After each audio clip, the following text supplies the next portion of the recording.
Hello, everyone. Welcome back to the Doctor Who Hit or Miss podcast, episode number 6, I believe this is. Yep, Um, just about. I'm your host for this week, Mike, otherwise known as at Iron Mike Wilson. I'm joined as always by my co-host, the man who leads this ship, Will. Hello, everybody. Cool. That's at Who Game Shows on Twitter. And we're pleased to introduce our guest for this week, Mr. Dan Peters. Welcome, Dan. Hello, good to be here. Woo. Thunderous applause. Woo! Woo. Thanks for coming on. Yeah, thanks, man. So, as usual, the format of the podcast is going to be what people are probably used to right now. So we'll start off with our On This Day section, then we'll go into some hit or miss, and then straight into the episode we're reviewing today. We'll reveal that later on, but it's probably quite appropriate for the date that this will be airing. So, without further ado, I'm going to throw it over to Will, who's going to give us the On This Day section. Thank you, Mike. Before we just head into this, I want to make a brief statement. We're halfway through the series already, and I thought that's incredible. We barely started, and now we're closer to the end than the start. But this is on the day section. New episodes, and there's very few births and deaths today, but there is a death that is very notable. Any of you know who this is? Who's going to be the death day?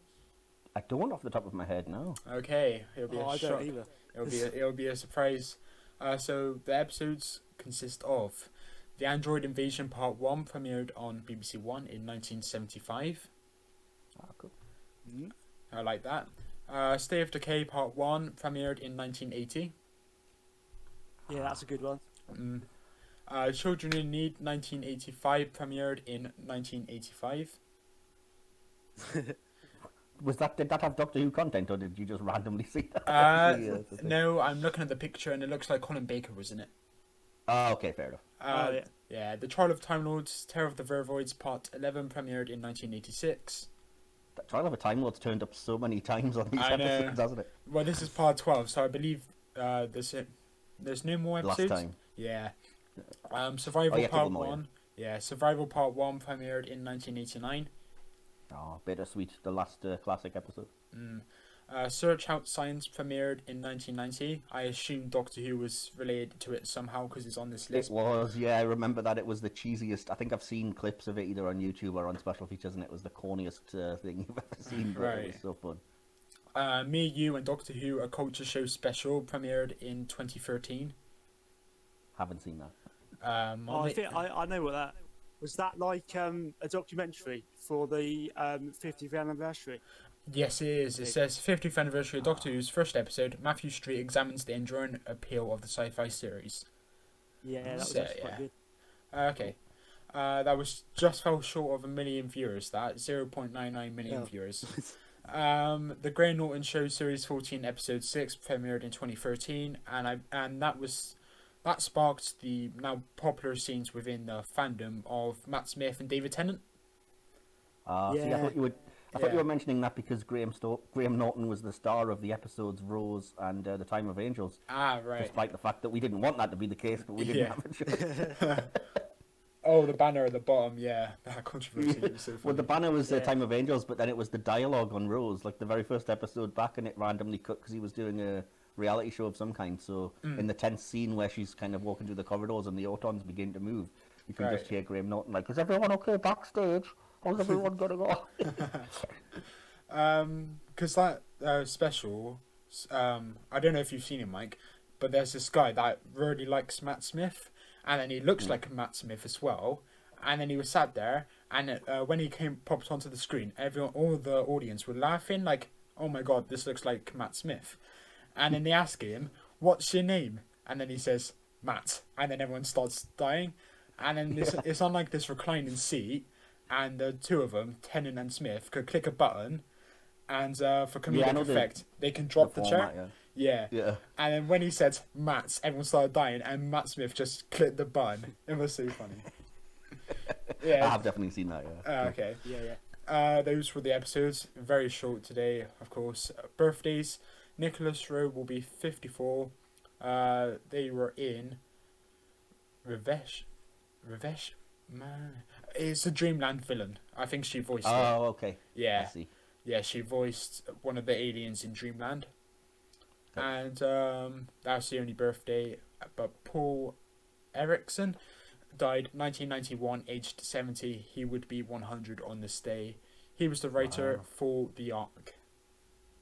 The first Doctor story, yeah. He was the writer for that. I recently watched that. It's actually surprisingly good. Yeah. It would be one of the better stories in that season. Yeah, probably. Definitely. And the only death is Verity Lambert. She died 2007, aged 71. Hugely important. 26 credits to her name. Doctor Who's first producer, and piss and vinegar and all that. Yeah. So yeah, that was in 2007, and of course she got a tribute to her in The Voyage of the Damned, I believe. Yeah. Yeah. She did. Yeah, so I think she passed, well, just over a month before that episode aired. So yeah, that's the end of this On the Day section. It was very short today compared to yesterday's especially. Mike, would you like to follow this on? Yeah, so with that dealt with, we're going to move on to the next section, which is the hit or miss section, the one that gives the podcast its kind of subtitle name. I've got 10 things here. Dan, as you're the guest, just to fill you in, what it is, basically I'll shout out the thing. It can be an episode, a character, or anything, and then I'll go to you first, Dan, for your opinion as to whether you think it's a hit or a miss. Then I'll ask Will, and then I'll chime in at the end because I have soundboards to give an opinion. So. I know that these, yeah. Yeah. You've been listening, yeah. Cool. Awesome. Right. So yeah, we'll do it that way. We'll go Dan, then Will, then myself. Awesome. So yeah, the number one thing I have down here is the episode "The Power of the Daleks." A definite hit. Awesome. Yeah, I only recently watched it, like within the last 2 years. Obviously the animation, but it's a really strong story because I really enjoy Troughton as a whole. He's one of my favourite sort of classic Doctors. Awesome. But I was really sort of engaged in every part because usually when you get a 6-parter and even a 7-parter, they tend to lag and there's bits that are a bit slow. But I thought that was. Yeah, definitely. I thought this was definitely, well paced and really good. I was slightly let down by the animation. I felt it was a tiny bit, you had those moments when it was just, those silent moments where you just had like the characters just sort of sat there doing nothing. So I thought that could have been paced a bit better, like edited a bit better. Yeah, I was mentioning yesterday that I'm a sucker for any kind of merchandise, so I did double dip. So I have got the DVD of the animation and then the Blu-ray special edition, which is, I will say, it's a significant improvement because they all kind of admitted they didn't really have time because they were pushed to get the original animation out for, I think it's one of the 50th anniversary of the air date or something. Yeah, because it was originally on BBC Store, wasn't it? That's right. Yeah. Because they were doing that. Yeah, the Blu-ray has all those features because it's interviews with all of them at the time with kind of BBC Breakfast and radio and stuff, and they're talking about that. But even at the time, they're saying that they're completely exhausted. They were just working, like 16-hour days to get it done on time, and there was a lot of corners cut that they would rather not have done. So I have just last week or the week before watched the new animation on the Blu-ray, and like I said, you can definitely tell that they care more and there's an improvement. There's a lot less kind of just standing around and or looking from one way or the other. And I will say that whatever they've done with the Daleks, the animation looks live action for them, which can be jarring because when you have just the Daleks in a scene, it looks like you're watching a live action episode, and then it goes to a clearly cartoon human, which is just like, whoa. Anyway, Will? Well, yesterday I did mention that I've only watched a couple of the reconstructions, but this is actually one of them, thank the Lord. Cool. And I don't know if you guys know, but Troughton is my favourite classic Who Doctor. I thought he was great, and that will lead into the episode review later. But whatever, he was great, and I also really love Polly. And I don't know if this was intentional of you including this episode, but it was actually set in 2020. It wasn't intentional, but I think there's debate about that. I think it says in some of the promotional things it's said in 2020, but then in some future Doctor Who episodes it's like the way far future. But yeah, definitely it's mentioned as being in 2020 at The some far point. future was probably 2020, about 50 Yeah, but I years mean, ago. like, I get you. I get you. the Dalek episodes are really weird. So at one point, it's the same with the episode The Daleks, where it's like, oh, it's roughly the current day, but on Skaro, then it was like a million years in the Yeah. future, or they just kind of make it up as they go along in the classic era. Yeah. But yeah, so my soundboard related opinion on I'd give Power it. of the I'd Daleks. give it a hit. Oh yeah. Yeah. Sorry, I forgot to. I assumed you would have. Yeah, I'd sorry. give it a hit, yeah. Did you have anything else you wanted to say? Sorry to interrupt. No, I just really liked the story. It kept me engaged, and it definitely entertained me more than An Unearthly Child, which I gave a 7 out of 10. I'd give this maybe an 8.5 out Wow. of 10. Okay. Yeah, I would probably. Sorry. No, go for it. No, sorry. go for it. I would probably agree with you there. Also, you have to think that it's just an amazing thing to have this be the first regeneration episode, and to think that they came up with the idea of regeneration, which I think is like one of the best ideas, in television, really. And it and Troughton, even though it's just the animation, so you can't really tell, he seems to do a really good job in that one, and he's really engaging. Yeah, Absolutely. I agree. I'll jump in with my soundboard and then I'll give you my thoughts as well, and you can chime in. I would say that is as superior as the Daleks. Hit, unqualified hit, extreme hit. so. The Daleks said it all there. I think it's Your favourite word is it's a unqualified now. That's just the best thing. Well, it's a very Dalekian word to my ears. But I think it's fantastic. I agree with you guys that there are a lot of even well-regarded 6 or 7 part episodes, including the Daleks, which I find to be a bit of a slog and hard to get through. And similarly, it's not really related, but the Silurians has a good reputation, but I find it to be maybe 1 or 2 episodes too long. Those are the 2 that spring to mind, but I just thought, like, I agree with everything you guys say. The pacing on Power of the Daleks is fantastic. It's a great story. It does everything right. Troughton is immediately kind of doctorish from the off. Yeah. Even though there is a little bit maybe of, why are you all sitting around doing nothing? And I like that, arguably, I think that's the first time we see the eccentricity of the Doctor, because Hartnell was kind of more just grumpy and, just don't worry about it kind of thing. And I just love the Dalek story, and I also loved when Victory of the Daleks had a slight little callback with the "We are your soldier" rather than "We are your servant." So it's obviously a well-regarded story. So anyway, I think that's 3 that's hits probably there. 3 hits. Absolutely. Okay, we'll see if that holds when we go on to number 2. And number 2 is the Peter Cushing films. It's difficult, that one, because I saw it quite a while ago. I think I saw it 2013 Right. on the TV, maybe BBC 4 or something like that, when they had them all on for the 50th. Makes sense, yeah. And I remember, it's which one was it?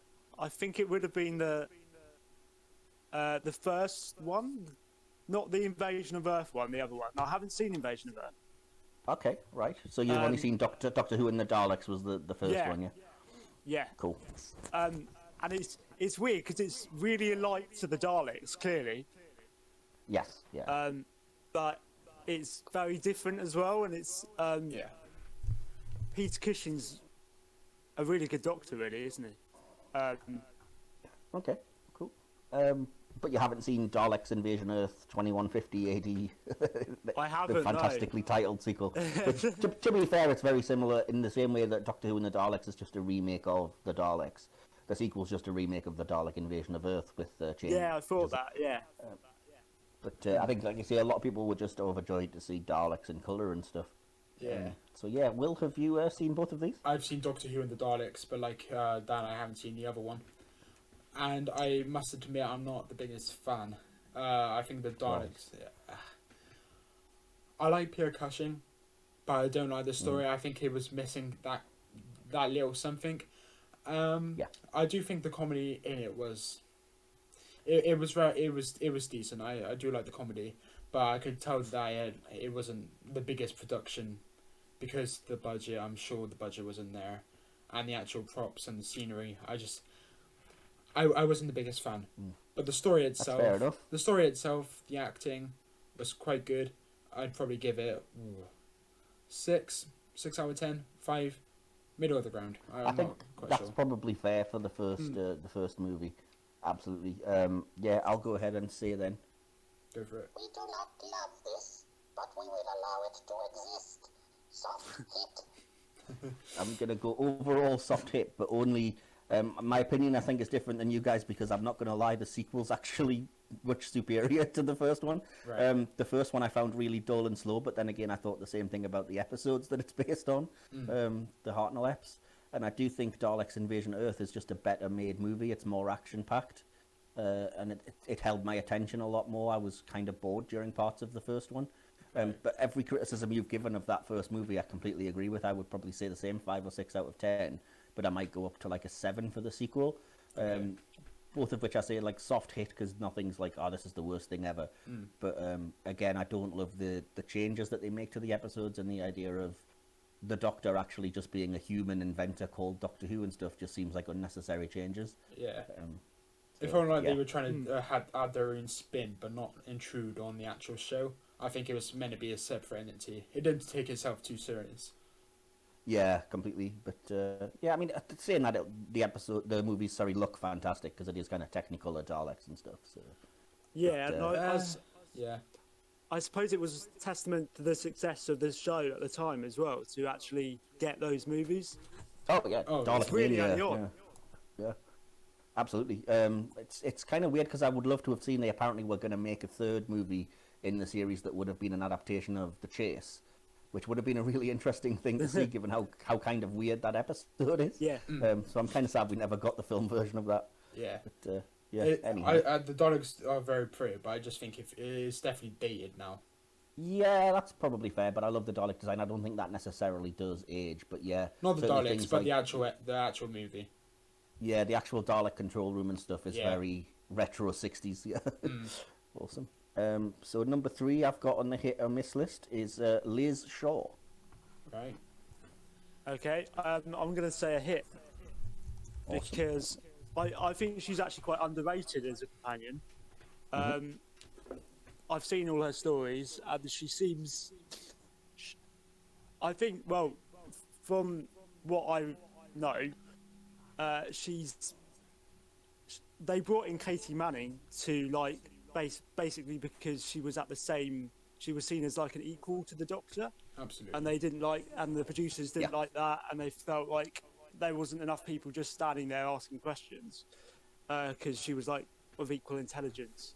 But I think it was quite a progressive thing to have a female character that sort of headstrong and intelligent and sort of like almost answering back to the Doctor. Yeah, so I think she's really good, and she didn't get enough time Yeah. in the show really. Yeah, Yeah, I said similar. She's a very strong female character, which is there wasn't so much after before that came before because they were like I think you mentioned it, Mike, in the first episode. That they were just there for screaming. They weren't rewarded by the script, but Liz Shaw definitely was, and I think Caroline John did a great job in the role. And I wish she only had a couple of stories. I wish she had far more because she played a good part. I agree. I'm going to go ahead and say Absolutely fantastic. I think Caroline John was fantastic in the role. I completely agree with you guys. I think 4 stories is nowhere near enough for that character, especially when one of them she's not even that character. She's like an alternate universe version. Yeah. So, but yeah, I know the kind of behind the scenes story that you were touching on, Dan, and it is kind of sucky that it was, we need somebody to have the Doctor explain the science and everything. So, for want of a better word, and as much as I absolutely adore Katie Manning, they kind of wanted a more bimbo-like assistant. Which, to be fair, I think she completely broke out of that mold almost straight away. And Jo does become a way more interesting character than they had perhaps intended. But it is kind of sucky for Caroline and for Liz Shaw as a character that it was perhaps a step too far for the era to have a female companion that was that equal. But I think it works really well, and I think the character is one of the most criminally underused, I think, in the Doctor Who Definitely. canon.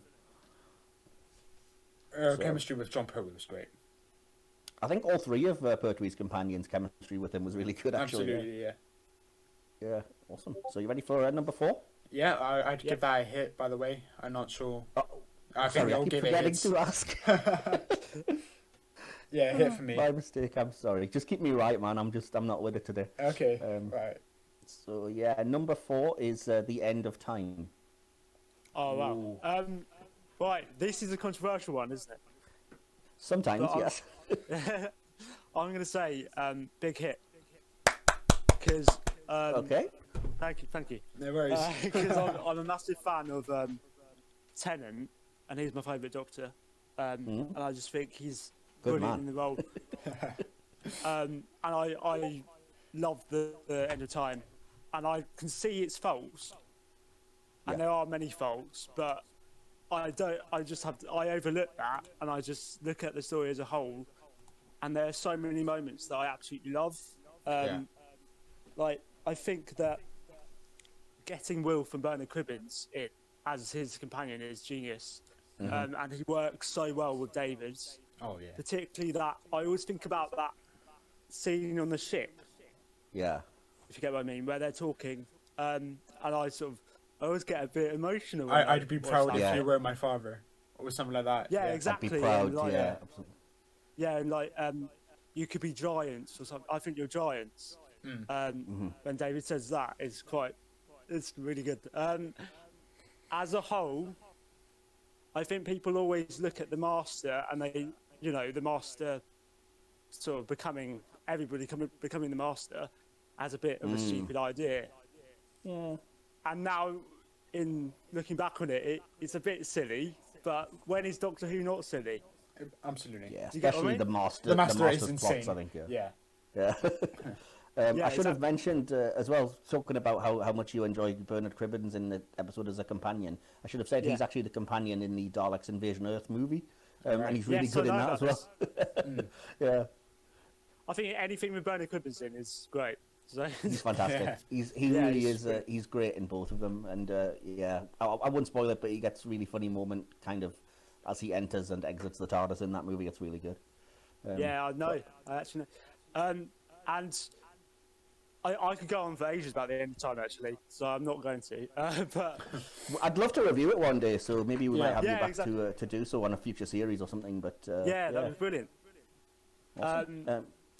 But just to finish off, I'll just say that the last sort of 20 minutes is absolutely brilliant. The final goodbye scenes, yes. just really well done. And some people say it's a bit self-indulgent, but you know, I don't agree with that. It's it's really well done. So big hit. Yeah. Leading on from your last point, in Death of the Doctor, which we may or may not be reviewing in a future episode, Matt Smith's the 11th Doctor also mentions to Joe that at that regeneration scene, he went back to see everybody. So it wasn't just the ones we saw on screen. He supposedly went back to everyone. I don't love yeah. that personally, but No? I think that gets a bit silly. Oh, Yeah, apologies, it's- Nigel. I'll allow it. It's a bit self-indulgent, but I really like that as well. Yeah. Yeah, but the ending scenes, especially when he went to the book signing bit, and then Yes.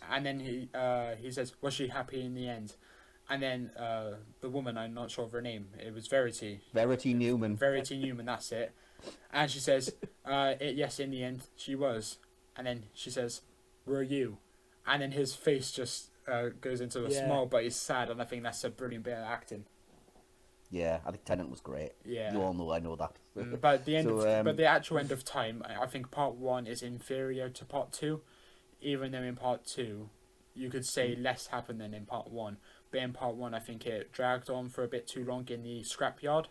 I think that went on for a bit too long, and the silly moment, in my opinion, well, there's two big silly moments. The latter I actually enjoy. First silly moment was where the Master's got his hands rubbing together and then he shoots electricity. Now, I'm not Yeah. against like a skeleton master or whatever, but Yeah. he's pointing all the fire at him, and then he just purposely misses. And then when he actually gets the doctor, I think that must have killed him, or that must have actually hurt him. And then he was in physical pain, and then 2 minutes later, he's running around in the scrapyard full pace again. And I think, what was the point in that whole 5 minute section? When To be fair, though, Peter Capaldi gets shot to almost regenerating by a Cyberman and has 2 full adventures. So it's not like there's not a precedent for it. fair play. Or a antecedent, I should Yeah, say. but the second the latter that I actually like was where he falls out of the spaceship and crashes into the glass. And you got to think about the fourth Doctor generation, where he fell from a much lower height, and he still died and regenerated. David Tennant fell from about however many feet, and he still survived. And I thought that was a bit ridiculous. But I think I love that whole It was moment. more that he was holding off the regeneration, whereas the Fourth Doctor was perhaps aware it was coming because he had the Watcher there, so it was always inevitable. But that's another discussion. I would The say. 10th Doctor fell from 1,000 feet and then absorbed radiation and then could still visit all his companions.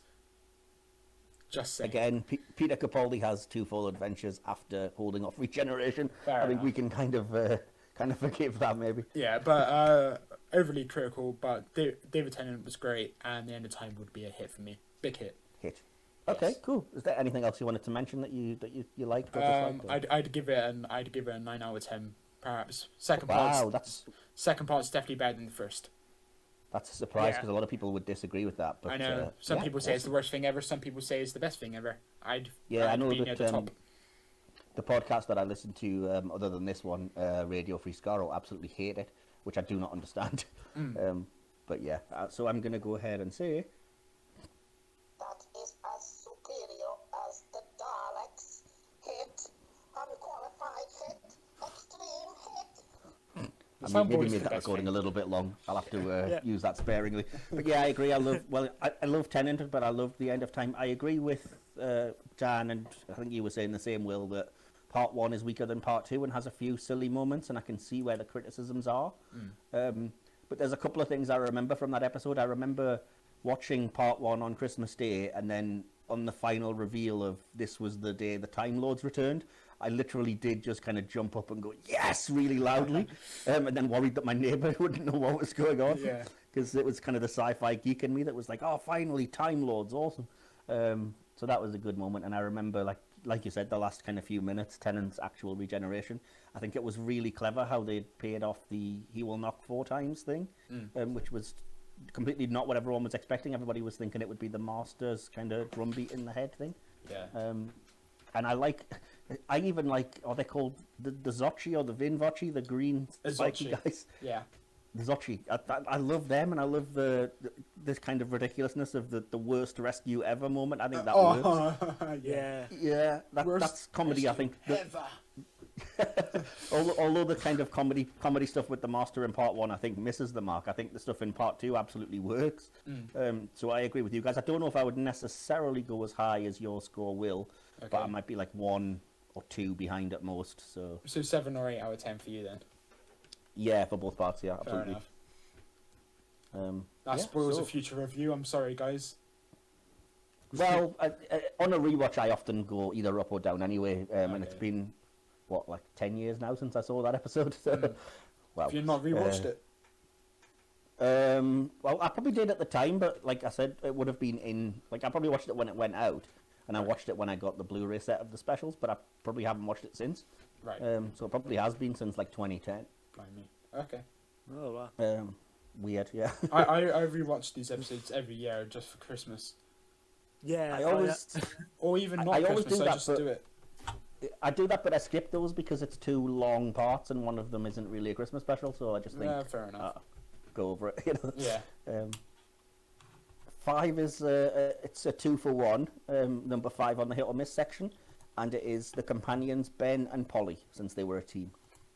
I don't know if I Ooh. mentioned this when we were doing the second Doctor earlier, talking about the power of the Daleks, but they're actually 2 of my favourite companions in classic series.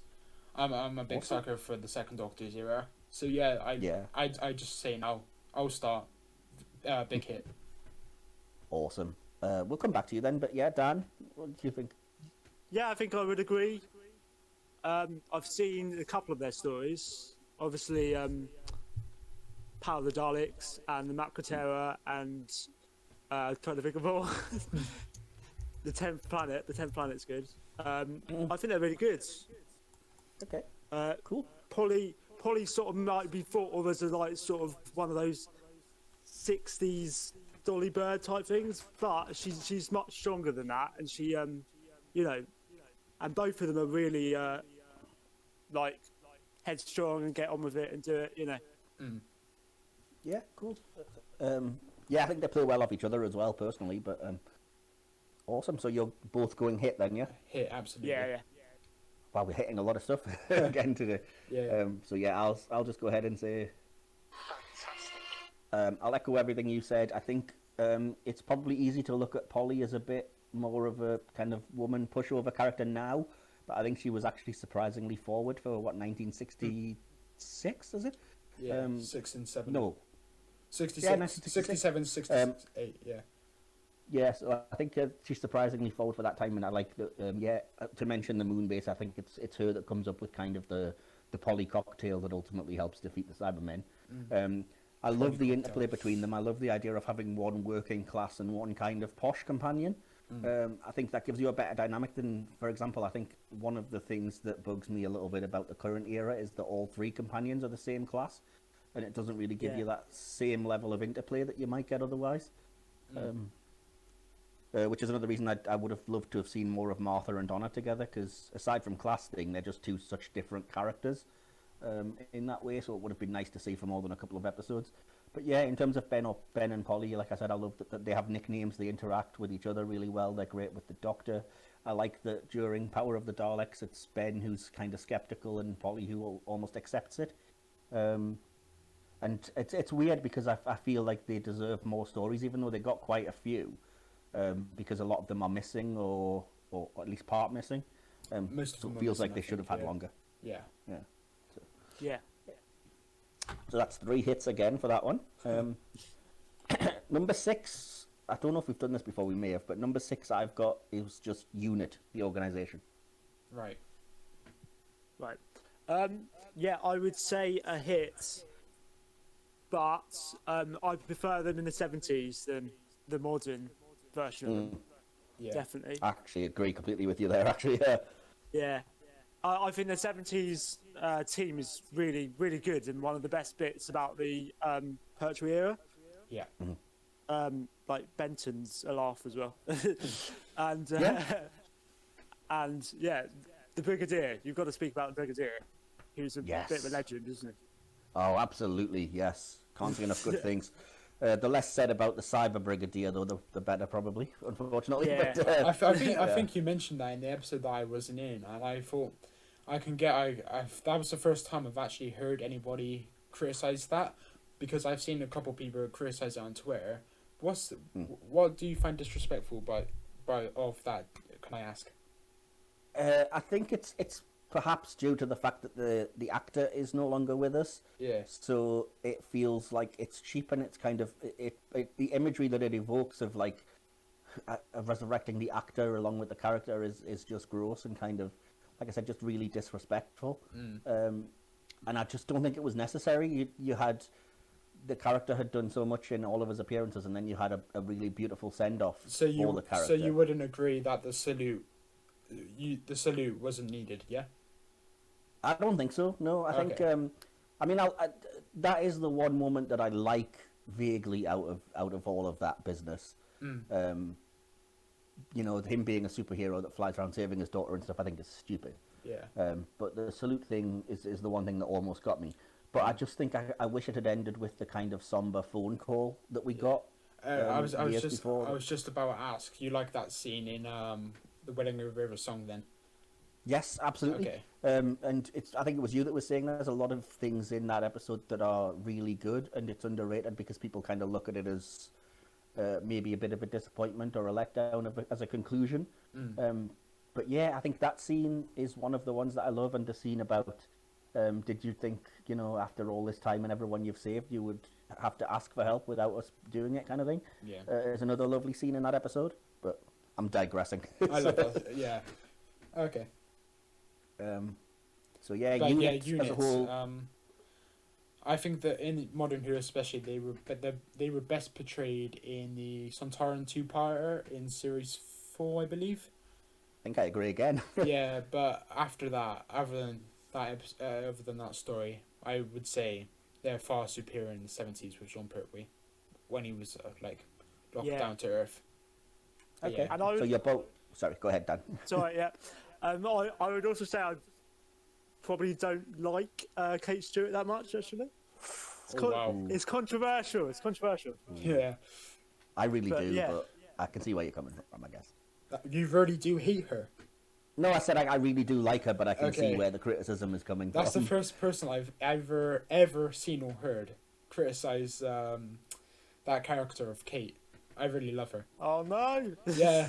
It's allowed. We're allowed to have different opinions. Oh, absolutely. That's just I'm Yeah. very sure that's the first time I've ever seen that or heard.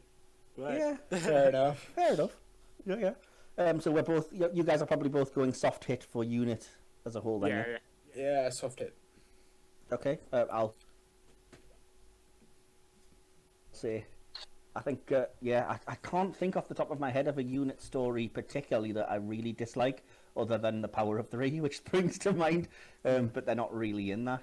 No. And like you guys, I think the Earthbound John Pertwee stories are top tier Doctor Who. I absolutely can't rave enough about it. And that kind of, for want of a better word, that kind of group of companions that's the Brigadier, Yates, Benton, and either Liz or Jo or Sarah Jane, I think works outstandingly well, even though it really shouldn't when you think about the budget limitations and the fact that the Doctor's kind of stranded and can't go anywhere. And I think Unit are the big reason that works and that they sell that so well. But also, yeah, when they returned in the new series and we got to see the kind of crisp uniforms and the berets and the Yeah. cool moments in the Sontaran stratagem, or even the little brief appearances in, let's think, Turn Left or Planet of the Dead. Like I said, I can't think of many unit-based episodes. Battlefield as well comes to mind as another one I love. So I'd have to say, yeah, definitely. I'd probably go a harder hit than you Okay, do. I think fair on that. enough. Right. So that's 2 soft hits and 1 slightly stronger. Yes. Number 7, I'll try and go a bit quicker so that we don't go ages. Number 7 is the visual effects house, The Mill. Hit. Big hit. Awesome. Dan, are you there? Cool. Yeah. So, on the Mill, they're like the early Russell T Davis. I think I they don't know I think they exactly- stayed on for far longer into the Moffat era as well. Yeah, I don't know Okay. exactly when they stopped, but I've got a feeling it's probably around series. It might even be series 9 or 10 when they stopped doing it. I think Yeah, they did may they have get- maybe reduced, but yeah. They got replaced by the Milk, apparently. Mm, The Milk. Yeah. milk, yeah. Yeah. I should probably have looked this up before I wrote it. I didn't. Yeah, I think on the whole they were good. The not animation, the visual effects is obviously far better than it used to be in Classic Who, and that's progressive, isn't it? Sometimes it doesn't quite hit the mark Yeah. on certain things. I can't think of one in particular, but yeah, on Fair the enough. whole. Oh, I can. I think I they- probably could. I'm reading about it now, and it appears they closed down in 2013. Yes. So they must have I've stopped a seen couple that, though. years into the Moffat run. Uh, Maybe series 6. yeah, it's weird because their credits only start here at 42, and I was sure they did the first. No, I think it's after Oh no, it's that's called. it's just random. I see. It's random, yeah. Because Day of the Moon is right in the middle of that, and yeah, it's weird. Yeah, So they finished with as series suspected. 6. Yeah. So it's series 1 to 6. Okay, so sorry, I was busy looking that up. So Dan, would you say hit, miss, or somewhere in between? Yeah, I would say a mild hit. Okay, makes Okay. sense. Will, Strong hit for me. strong hit. Strong Okay. hit. Okay, awesome. Do you want to elaborate, or- I do think it improved afterwards. I'm not sure who did it afterwards, but the Mill, you got to respect them. But in series 1 in particular, I wouldn't rate them that highly, but especially in series 4, They came into their own. The special effects were beautiful, and even if they Yeah. did in Series 5, the Series 5 effects were at the beginning questionable, but then they advanced, and we got treated to some beautiful GFX shots. VFX, should Awesome. I say? Yeah, GFX. yeah, awesome. That's cool. So one soft hit and one much stronger hit. Yeah. I'm gonna annoy the entire audience and say Not bad at all. all I can really say is not bad. I'm pretty much exactly in the middle. I love and respect things like the spaceship designs and what they do with like the Daleks, or when they have to do effects for Cybermen, things like that. But I can't look past things like the terrible CGI Slitheen, or whatever the heck that abomination Lazarus creature was supposed to be Yeah. from the Lazarus experiment. So it's just such a shame that when they miss, it is so bad, because they did so many great things that it's a shame to kind of to judge them entirely by their failures. I was watching the But, Slovene yeah. 2 part the other day, and I agree with you. The CGI for them was awful. It's terrible. It's Yeah. really bad. Yeah. Which I The can- story, I mean, the I- story itself was yeah, quite good in my opinion, but the actual CGI, Okay. not so much. I could forgive it if it was just that one occasion, because that was the very first thing they filmed, and a lot of people involved have said they were kind of just finding their feet and it was a bit rushed and what have you. So if it was just that, that's fair enough. But like I said, the Lazarus creature is just an absolutely disgusting, ridiculous, terrible Scorpion King from Mummy Returns level effect, and that was in like 3 seasons in. Yeah. So there's no excuse at that point, you know. But yeah, anyway, I shouldn't moan because, like I said, there's a lot of stuff that I love. Anytime they design a spaceship or do, I mean, look at how breathtaking the battle from the parting of the ways is, and that's all really down to them as well. So that's why I would say I'm in the middle, but I'd probably go soft hit. Okay. Excuse me, sorry. No worries. Okay, it's 3 more to go. We'll try and blast through them. Number 8, and if you need clarification, just say number 8 on my list is Jamie Matheson. Oh, okay. No. Is that Jamie Matheson?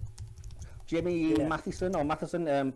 Basically, he wrote Mummy on the Oh, Orient Jamie Express, Matheson. Flatline, and Jamie Oxygen. Matheson, the writer.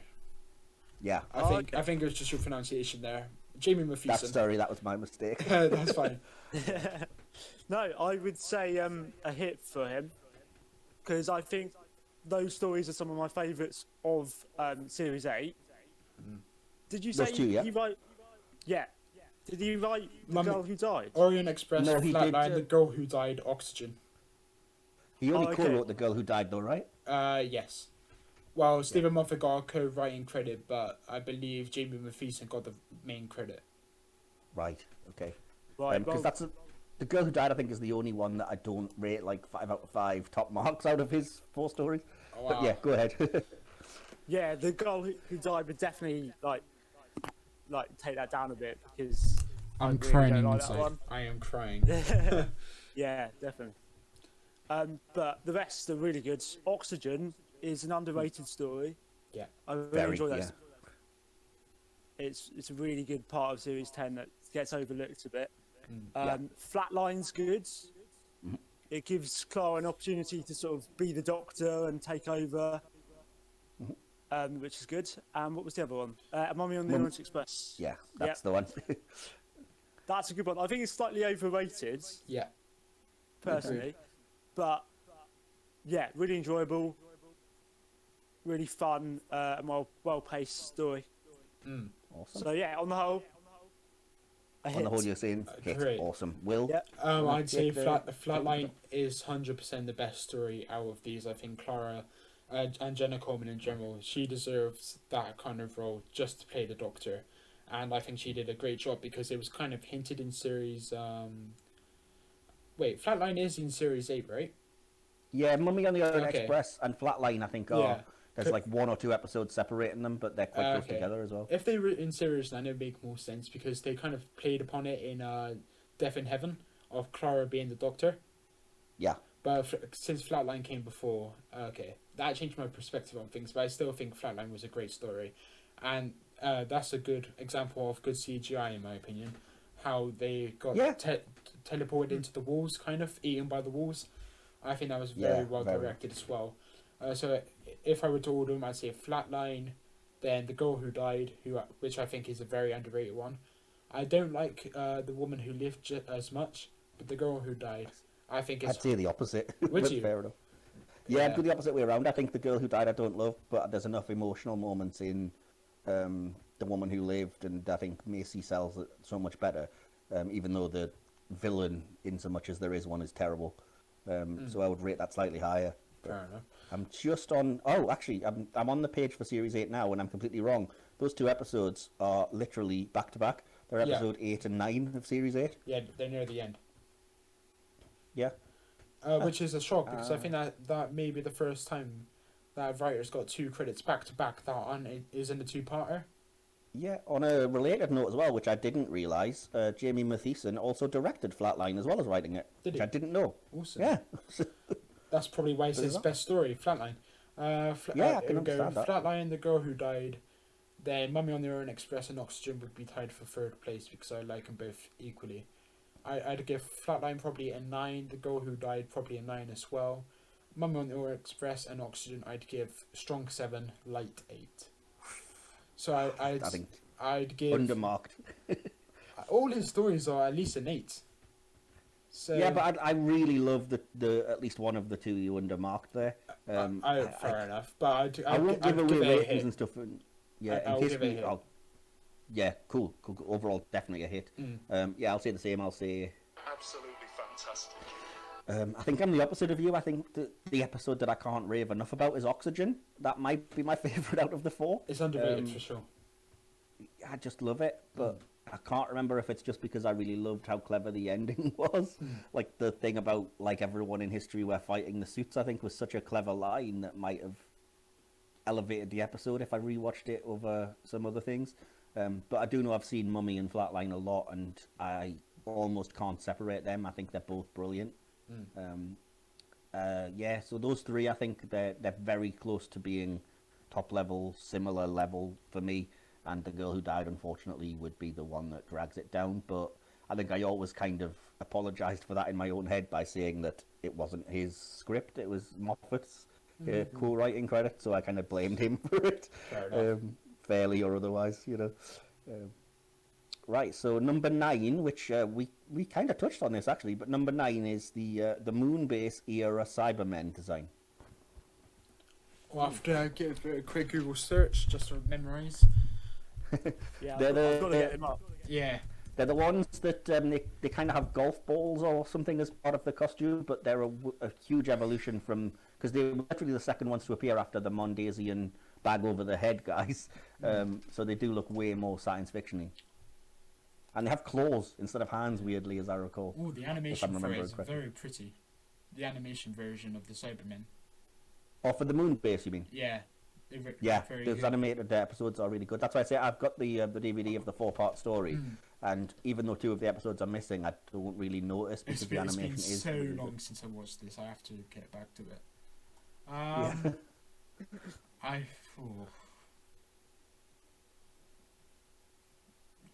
Mike, would you like to go first before I give my opinion? I just want to know well- what you'd think.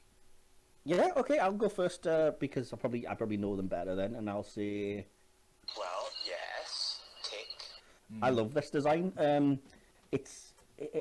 know it's kind of hokey to people that maybe aren't sci-fi fans and stuff, but I just love that it's the evolution. I don't dislike the Mondasian Cybermen or whatever you want to call them at all. I think that design's great, but I think everything the Cybermen are is due to that redesign for the Moonbase, where they actually start to look more robotic and more kind of retro-futuristic. And yeah, I love the fact that, like I said, they have claws instead of hands and things, so that they even appear kind of more alien and more weird, which I like. And yeah, ultimately you look at it and yes, it's golf balls and hoses attached to a kind of a silver wetsuit.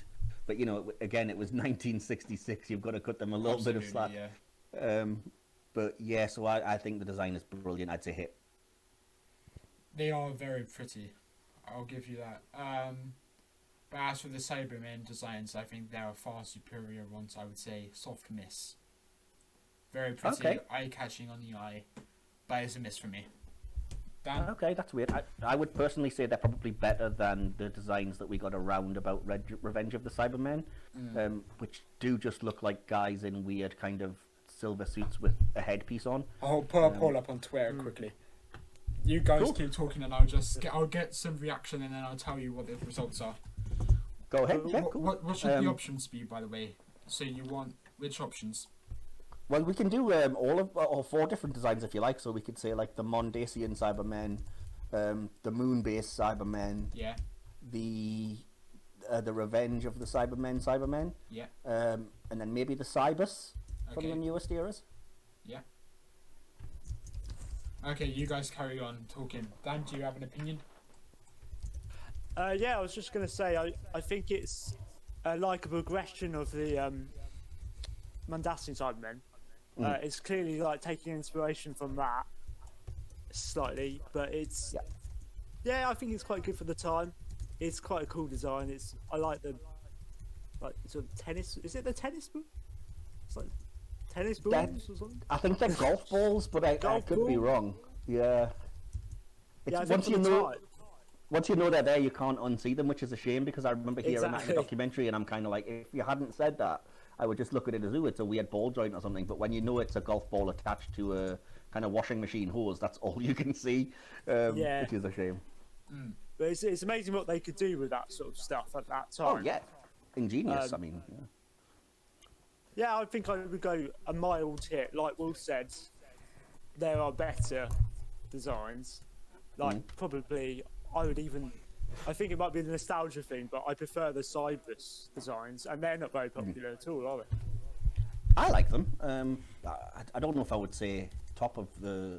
Then again, I don't know. I've got an action figure of one of them that I'm staring at right now, and it is a thing of beauty. So yeah, I don't know. I love the Cybus. I love the Cybermen are great. I never understood the hate. Well, not the hate, but the dislike towards them. They're very robotic, but they've also got the human shape. And I thought, I love the 2-parter, which is probably why I have a soft spot for the design. But would you disagree? Not a I fan. like it. Yeah. I like it. I think I can't speak for everyone else, but I think my biggest problems with the Cybermen isn't the design. It's things like the uncertainty of what's actually inside of it. Like, I don't like the idea of it just being a brain in a robot. I think that's dumb. And even the series itself seems unclear as to if that's what's happening, because then you get things like Cyberwoman or the Pandorica opens, where it's like a fully converted person inside of there. So I don't like the uncertainty of how exactly people are getting upgraded inside of those suits. And I'm not a huge fan of them being from like a parallel world. I think that's the I- whole point. this- The parallel world, so it's a different kind of mechanism. I think that was the whole point. Yeah, but yeah, going back to the moon-based design, I don't know how recently you guys have seen it or About 4 years remember ago. it, but 4 years, maybe.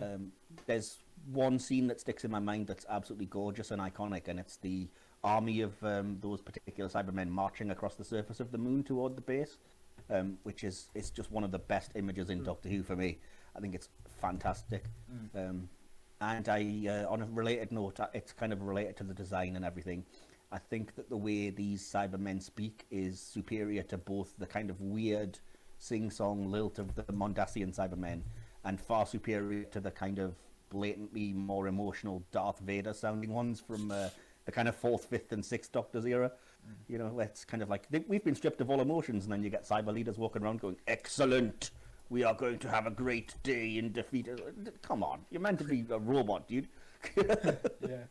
Exactly. Like when we get on to talking about the 5 Doctors, I think Yeah. that's the real thing that I noticed. They're just basically standing around having a chat, aren't they? At some points. Yeah, and it's a mistake, I think, to show the kind of the actor's chin. I get the point Yeah. of like, oh, there's still a human underneath, but it just makes it seem like it's a dude in a helmet It weakens it, talking because 100%, yeah. there's too much emotion in it. Yeah. But yeah, as far as the moon-based Cybermen, I think I'm going strong hit. I think Dan's going soft hit, and Will Yeah, is going well- soft miss. Yeah, soft miss for me. Okay. If you guys want the results of the poll, I put up for 15 minutes. We're 4 minutes in, and we've got 8 voters so far. The Mondasian Cybermen are winning with 62.5%, and it's the moon-based Cybermen with 25%.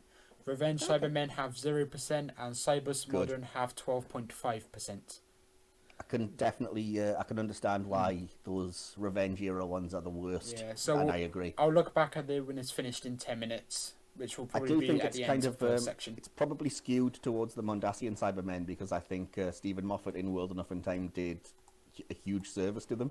If we'd only had the 10th planet, I don't know if they'd be as popular. But yeah. So yeah, getting on to number 10 before we take way too long for this. Number 10, I swear to God, is already what I had written down, and you're not going to believe this. Number 10 is Kate Lethbridge Stewart. Hit. Oh. That's a bit awkward. Yeah, that's all right. Go for it. Go ahead. Yeah. Well, I'm not dissing her completely Right. because I feel like she's a strong character. I think it was a nice idea to bring in a relative of the Brigadier and to sort of, to carry on that legacy sort of thing. I think that was the idea behind it. Yeah. Do you know that the character originated in kind of unofficial spin-off media, though?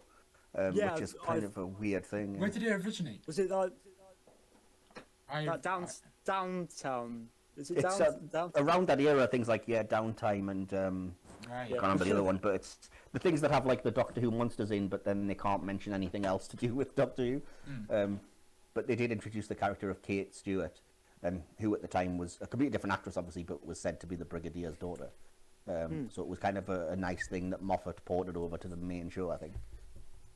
Yeah, definitely. I just feel like she's slightly bland. Okay, that's In a fair some- criticism, I think. Yeah. She doesn't seem to have much personality. That's going to be controversial, isn't it? But No, it's only opinion. I can see where you would think it for sure. I think the actress quite underplays a part, so I definitely see what you're saying. I would disagree. I think she did a fantastic job. I'm not saying she didn't, but okay. oh, So you see hit miss, or for you then, Dan? oh, that for me. It's difficult. I'm gonna go a mild miss. Okay, have the courage of your convictions. I like it. Good. There we go. Awesome. And Will? You had my opinions earlier, but I think she's a very, very strong female character, and I think she was excellent with both Smith and Capaldi. And I was absolutely over the moon when she returned for the Series 8 finale two-parter. And overall, I think she... if there was a character who was the daughter of Alistair, it would be her. She's very whimsical, she's very smart, and I think her and... I can't remember her name. Osgood. Osgood. I'm remembering... You have to remind me of these names, and they're so damn obvious. But yeah, Osgood. I think the two of them. It's like Moffat's creation, kind of, because with Moffat you had Johnny Strix and Vastra, and those are kind of like aliens, except from Jenny, of course. And then you also have the humans, the human groups you created. So Osgood and Kate Stewart, and I think I love them all. I love Moffat's era, as you know. You're a sucker for Tennant, I'm a sucker for Matt Smith. So there we go. Yeah, okay. Yeah. Cool. No, I don't dislike Matt Smith at all. Don't get me wrong on that one, but yeah. Oh no, but I'm just saying everything that comes from his era, I tend to like. With a few exceptions. That's fair enough. Yeah, I think it's kind of an interesting one because I think absolutely you'd probably admit you're an apologist for some of even the worst of the Smith era, and I know that I'm an apologist for some of the worst of the Tennant era, just because those are the doctors that we gravitate toward. Yeah. So yeah. Anyway, my thoughts on Kate. Fantastic. I'm kind of I'm more leaning towards the soft hit than the strong one, Right. because I see where Dan's criticisms are coming from. I think it hurts the character that she's often paired with Osgood, who I think is such an outstanding character, who steals all those scenes and is such a stronger presence. But having said that, when we see Kate on her own, even if it's only in those the promotional kind of clips that we got for the upcoming escape room thing, she's really good when she gets a chance to actually be the focus.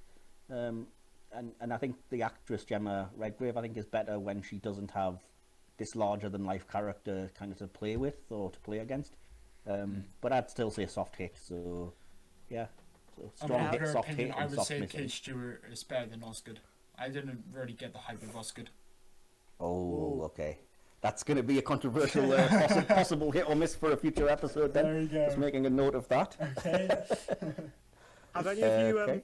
listened to the Big Finish stuff with them? I haven't, but I'd love to hear the unit stuff. I haven't heard any of it though. The Yeah, first it's thing really I'd good. buy for Big Finish would be the Torchwood continuations, because I haven't bought any of the Big Finish yet. But if I can afford some Big Finish, I would definitely go for Torchwood first. But if you How recommend about unit the as well, how about the class continuation? have you listened to that?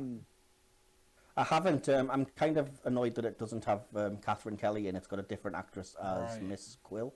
That's a shame. But I've heard good things. Okay, I might give that a go, but yeah. Class, Awesome. we did talk about it before, and I think we both really enjoy it, but I think it's best left alone. But with Torchwood, there's so much potential with it.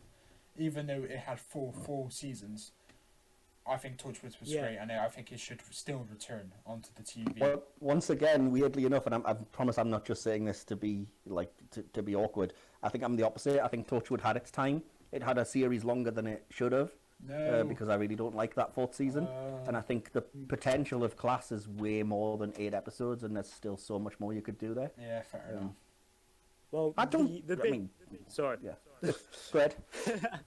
The Big Finish Torchwood stuff is brilliant because I think it's one of the best ranges that Big Finish do. Because they tend to focus on like one character or two characters. They get like Owen in, and with Tom Price, who plays who does he play? Sergeant Andy. Yes. So they have like one-to-one stories, which I think are a really good way of doing them. So Yeah, I'd recommend that too. Okay. I don't like the Serious. idea of listening to characters that you know are ultimately already going to die, though. I think that was Torchwood's biggest mistake, was gradually kind of picking off the cool team members one by one till you were left with Jack and Gwen. And I'll be honest, I don't really like Gwen that much. I think she's my least interesting character out of them all, and she was the one left alive. All their exits were so tragic and upsetting. Exit Wounds is a great story, and also Children of Earth, I think they thought it was. Yanto, oh my god. I cried like a Yeah. Fair dues. Yeah, I think they killed those characters off too early, and if they left it a bit longer, they could have got more series out of it. 100%. Yeah, I agree. I 'Cause don't object to the killing off. I think it's just it was so rapid and so quick that it was like, oh, crap. I guess we're not gonna go ahead with this team then. I do think we had about 26 episodes with them though. With Tosh and Owen. And then we had about 30 but Owen stories was with basically Yanto. already dead like halfway through series 2, so Fair enough. Yeah. anyway. Yeah, so yeah. That's the end of the hit or miss section, I presume then. I think we've almost all of it was kind of positive, which is good, but we've had fair criticisms where they were. And I think Will's fallen out with me for disagreeing with him all the time. No, it's fine. The poll's almost finished. There's 3 minutes left. I think I'll update you guys in a bit. But the current stats now, 12 votes, 2 minutes left. Do you guys know Paul Morris? I don't. Should I? He's kind of controversial because he doesn't like Modern Who that much. But whatever. He says the 10th Planet Cybermen were the best. They worked in black and white. And the actual statistics are Mundasian Cybermen, 58.3%. So I'd say that's about 7 people. Then the Moon-based Cybermen, 25%, which is 3 people. And the Cybus got 16.7% of the votes, which I believe is 2 people. And then Revenge Cybermen is on 0%, which is 0 people, of course. And that's got live with that. 2 minutes left. So it would go. That means my boys are coming second. That's good. And Revenge is Mondasian, bottom where they belong. Yeah, Mondasian, Moonbase, Cybus, Revenge. Cool. Fair enough. Yeah, I'd love to get into that perhaps on another episode. Maybe discuss ranking like designs of the Cybermen because they're so different. I mean, we could rank Dalek designs, but let's be honest, they're all more or less the same. Yeah. So yeah, and I love just talking about Dalek and Cybermen stories. But anyway, moving on. Yeah, that was the hit or miss. So the next section, as you guys all probably know, is the episode review. And as Dan kind of let slip earlier, the episode that we're reviewing for this particular week is The Five Doctors. Yay. A very appropriate one, since we will be airing this the day before Doctor Who's anniversary on the 23rd of November. And we didn't want to and be this too was- obvious and go for Day of the Doctor. Yeah, plus, I mean, that had already just been done for the tweet-alongs, and I think everything that could be said about that has been said. Yeah. But it is great, don't get me wrong. Anyway, so if it's okay with you, Will, I was going to perhaps start with my fast facts, because they're not too spoilery. Absolutely. Go for it. So, yes, if you guys want to jump in at any time, just do, but I'll try and rattle through it. The Five Doctors is a story that is from the John Nathan Turner producer era. It was to celebrate the 20th anniversary of Doctor Who, and it was part of neither season 20 or 21, but was in between as an original Children in Need special, presaging a connection between Doctor Who and that charity that became more regular in the 21st century.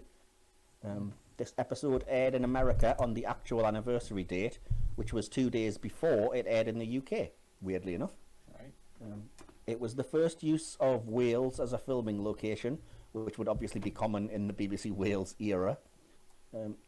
It was the first extensive use of matte paintings for backgrounds and locations, excuse me, which was especially handy in the awful Welsh weather, apparently.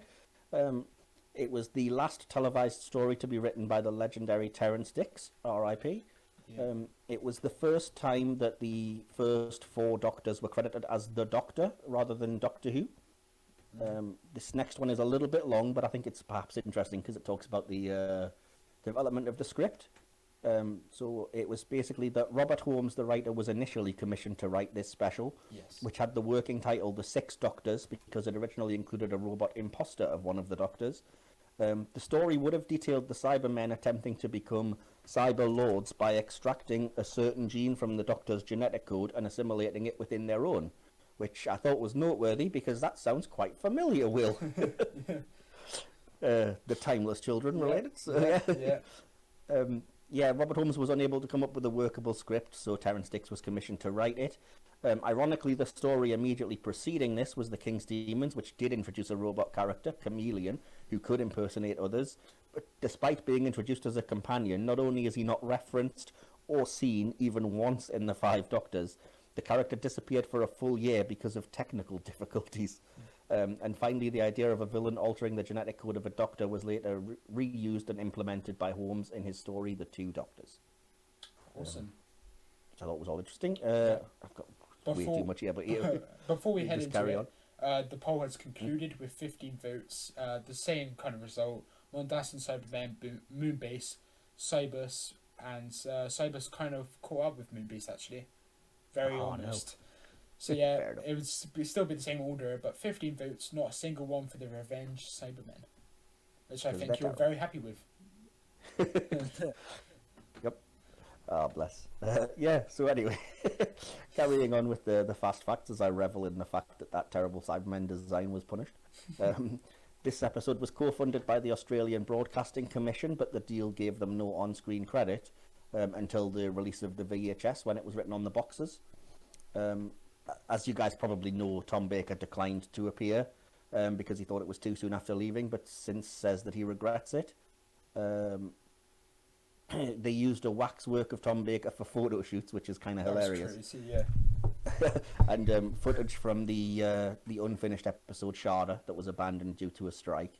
The thing that I've noted here, which I thought was interesting, is a quote by Terence Dicks, who said, "My feeling is that it all worked better the way it ended up. 5 Doctors were just too many to handle, but 4 worked yeah. very nicely." Yeah. Excuse me, and you do at least see Tom. The other thing that I found quite amazing was how well the scenes from Sharda fitted in. I'll swear that if you didn't know, you'd think it was written for the special. 100%. I don't know if I 100% agree with that, because I don't know, maybe it's just that I know that they're from a different thing, so... But anyway. Yeah, I've only got six more notes to go for the fun fact. Only. Number 10. Terence Dicks was not pleased with the script editor Eric Seaward's changes. I think that's how it's pronounced. Seaward. Dicks was not a fan of the Cybermen, but Seaward included a much bigger role for them. I could And tell. apparently Terence Dicks had to fight to include a Dalek, which is weird. Go ahead, Rob. You could tell that he didn't like the Cybermen because they got killed off. they were slaughtered. Yeah, apparently, I've made the note later on, but I'll just say it now. Apparently, he said that the scene he most relished writing was this Raston warrior robot trashing the Cybermen, which you can kind but of the tell. thing is, I wish So, that I'd actually disagree with him there, because I would rather have the Cybermen be the main part instead of the Dalek. Because I did mention this in my review. The Dalek, what was the point of it? There was no point. Why not just focus on the Cybermen? Because you were like, it was weaving in the Cybermen because they were like, oh, there's a Cyberman. It's not just us here. And then why would you just quickly kill them off, as opposed to having fighting for a Dalek when there was no point in the Dalek? It was just there. I It's think like, oh, Doctor Who, Daleks. Sorry. Sorry. No, I go think ahead. they included the Dalek basically to put on promotion, just to get pictures out 100%. for the anniversary special, because it just Yeah. looks good, doesn't it? But yeah, I agree. I think they were sort of wasted slightly. Yeah. Yeah, I think it's just literally because it was an anniversary special, so it was a matter of let's get everything that's popular in here. So yeah, the Death Zone idea gave you a chance to include a Dalek, the Cybermen, a Yeti, the Master, and it was, like you say, I don't know if it was necessary, but it was very much a way of, hey, let's celebrate the last 20 years, you know? Yeah. But anyway, so it was only the second ever pre-title sequence after Castrovalva, although the animated recon of Power of the Daleks has a pre-title sequence. Right. The Quarks were set to return in this story, but were removed from the script early on and replaced by the Raston warrior robot, which is the only new monster featured in the special, and was itself a last-minute addition after Eric Sayward told Terrence Dix that the Third Doctor and Sarah Jane needed to encounter one more obstacle before reaching the tower.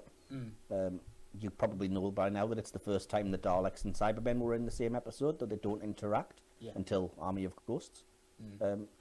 Weirdly enough, the fact that I wasn't sure about this and double checked because could have sworn it was different, but apparently it's still the longest ever single episode.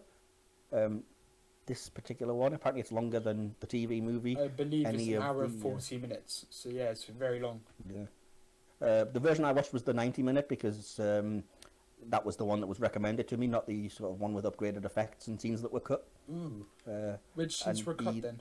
I'm not sure. I only watched the 90-minute version, so and I think I've only really seen the upgraded one once. I know they improved the effects on the time scoop, and the returning of the doctors to their own time is different. Yeah. So that would give you which version you watched, because on the one I watched, it ends with the TARDIS splitting off into 4 different TARDISes. I thought that was actually how they were going to do it, but then they did it with the effects, which I didn't particularly like. But this is So, the yeah, fun version- facts. This is the fun facts. You said these weren't going to be spoily, but we're talking about the episode more than the actual fun facts. Sorry. Well, the last one's definitely not too spoilery. Okay. But the last one was, which I did find interesting, that Terrence Dix was inspired by the imagery of Robert Browning's poem Childie Roland to the Dark Tower Came, originally published in the 1855 collection Men and Women, and that might sound familiar because it was the same inspiration for Stephen King when he wrote the books The Dark Tower, Awesome. which I thought was interesting because obviously we have a Dark Tower in here as well. Yeah. I thought that was why you mentioned it. Yeah, The that's exactly tower. it, yeah. Okay. Yeah. Awesome. So I don't know if you want to take the reins for this, but I'd like you to because of yesterday, but I'm just gonna explain what we have to do. So Dan, you know what a log line is, right? A log line. A log line where you basically just give your brief thoughts on the episode without being too spoilery. And Yep. yeah, if you would like to provide what you just generally think about the episode or about the story, that'd be great. If you want to lead us on. Okay. Yeah. I think it was. I on the whole really enjoyed it. I think it was a really fun sort of romp of a story, and it. I love the fact that we got an opportunity to have the Doctors interact, and I think if you were sort of a fan at the time, it would have been like really exciting. Yeah. There are some parts to it that are a bit daft and a bit silly, but I think you can overlook that. And I think, on the whole, really fun, really enjoyable, and really action-packed sort of story. So, yes. Cool. That's a good logline. Do you want to give yours then, Will? Yeah, sure. My logline is very long. Loglines are going to be short and sweet, but this Well, is mine's what- really short, so that's fine. You take yours first, okay. and then I'll go. I said, unlike the modern show, the story doesn't delve into the laws and the rules of the show too much, as the Really? anniversaries do. Would you disagree? I disagree completely with that. It doesn't. It doesn't delve into the actual It elements of the introduces show. so much about Time Lord lore that's become hugely important, though. Well, we'll get into that, but okay. Yeah. Anyway, sorry. Instead wants to be a fun romp, as the third Doctor implies when he says, I think it was to Sarah Jane, just try to have fun. It was meant to be fun. With several callbacks and iconic moments, the story is certainly for the fans. Unfortunately, for this fan, it wasn't the greatest, but it's clearly a cool celebration. There are moments that would be exciting upon first watch for fans at the time, which I think Dan mentioned, and the ending, thankfully, saves it. Right. Okay. So was that all you had for your logline? Yeah. Yes. Yep. That wasn't that long. It is for a logline. Loglines are meant to be about 10 lines, 10 words. But there we go. Well, then mine's probably a little bit longer than that. Okay, good. What I've written is a celebratory and reverent tone permeates proceedings, but in an episode with the epic feel and stakes that warrant 4.5 Doctors. It's a product of its time, but also very much of the whole first 20 years. That's all I said. Fair enough. Yeah, that's more like a logline than mine. But do you want to get us into it, Mike? Yeah, so I'll just probably do the way we've been doing it, Dan, just for your benefit, is to kind of go through in chronological order and see things that I noted. But if there's anything that you had that I skip over, or if that you want to comment on anything that I kind of lead with, feel free to jump in. That's what we're all here for. Yeah. You can agree, disagree. You can think, we've skipped over that moment I wanted to say something about, whatever. Yeah. And the same obviously goes for you, Will, as you know. Yeah. So yeah, the first thing was obviously the pre-credit sequence, which I think is great. It's a great usage of the scene from the Dalek invasion of Earth, especially when you think that this is an era where there was no kind of videos or anything. Yeah. So a lot of the audience might not have even seen that episode. But more importantly, it was a good way to actually include William Hartnell instead of just having Richard Herndl portray the First Doctor, and to introduce the anniversary theme. I think it was quite good. Yeah, I agree. Yeah. So that's all you. Wow. There's not That's much you can it, say really. because it's only about 2 lines, isn't it? Yeah, fair Yeah. enough. The next thing that I've got was just when we get into the episode proper and we introduce Davison fixing up the new TARDIS console. I've said that the TARDIS is a little primitive looking, but I love the kind of roundels and everything. And I especially love this new console, even though it looks really retro 80s. Like, you half expect it to have a tape deck on it, but it just looks to me really kind of cool. Because I'm a sucker for any time, like the 60s to the 90s tried to predict the future, and it ended up looking, kind of in that weird space where it's futuristic, but also kind of primitive. What do you guys think about the new console? I don't think it fits this Doctor. Oh, really? Okay. I would say it should have been not just white. I think he would have been great in the 11th Doctor's TARDIS, something similar to that, like oranges, just a bit more vibrant. Because I don't think Peter Davison kind of suits just the white retro. Are you talking about the whole interior or just the central console? Oh, the interior, like Right, the got you, white, the yeah. rounds, the whites, it just a bit. Yeah, I with agree. his I think outfit it's- as well, and his outfit and hair, it kind of just blends badly. I agree completely. I think the actual interior, like I said, is way too primitive. I like that it has the roundels, but you're absolutely right. It's too white and too bright, and it looks just too much like a weird set. Yeah. But yeah, I do love the central console, which I think is more silver than white. But yeah. Yeah. But I do particularly like the scene at the start where they're in the TARDIS and they're talking about how unreliable it is. And then the Doctor kind of tries to open the door. He walks to the door, and then it just doesn't open, and then he has to bang the console to make the door open. I thought that was a great bit of comedy there. It was. I like that scene, but I also don't. I didn't note this, but I remember thinking when I watched that scene how annoyed I was at Tegan because she just whinged for like 3 minutes straight. Yeah. And then she steps outside and is immediately like, "Oh, it's so beautiful. Everything's great." And I was like, "You were whinging like a minute ago. Shut up." She does spend a lot of time whinging, doesn't she? Oh, I think she was very underutilized in this story, but we'll get on to that.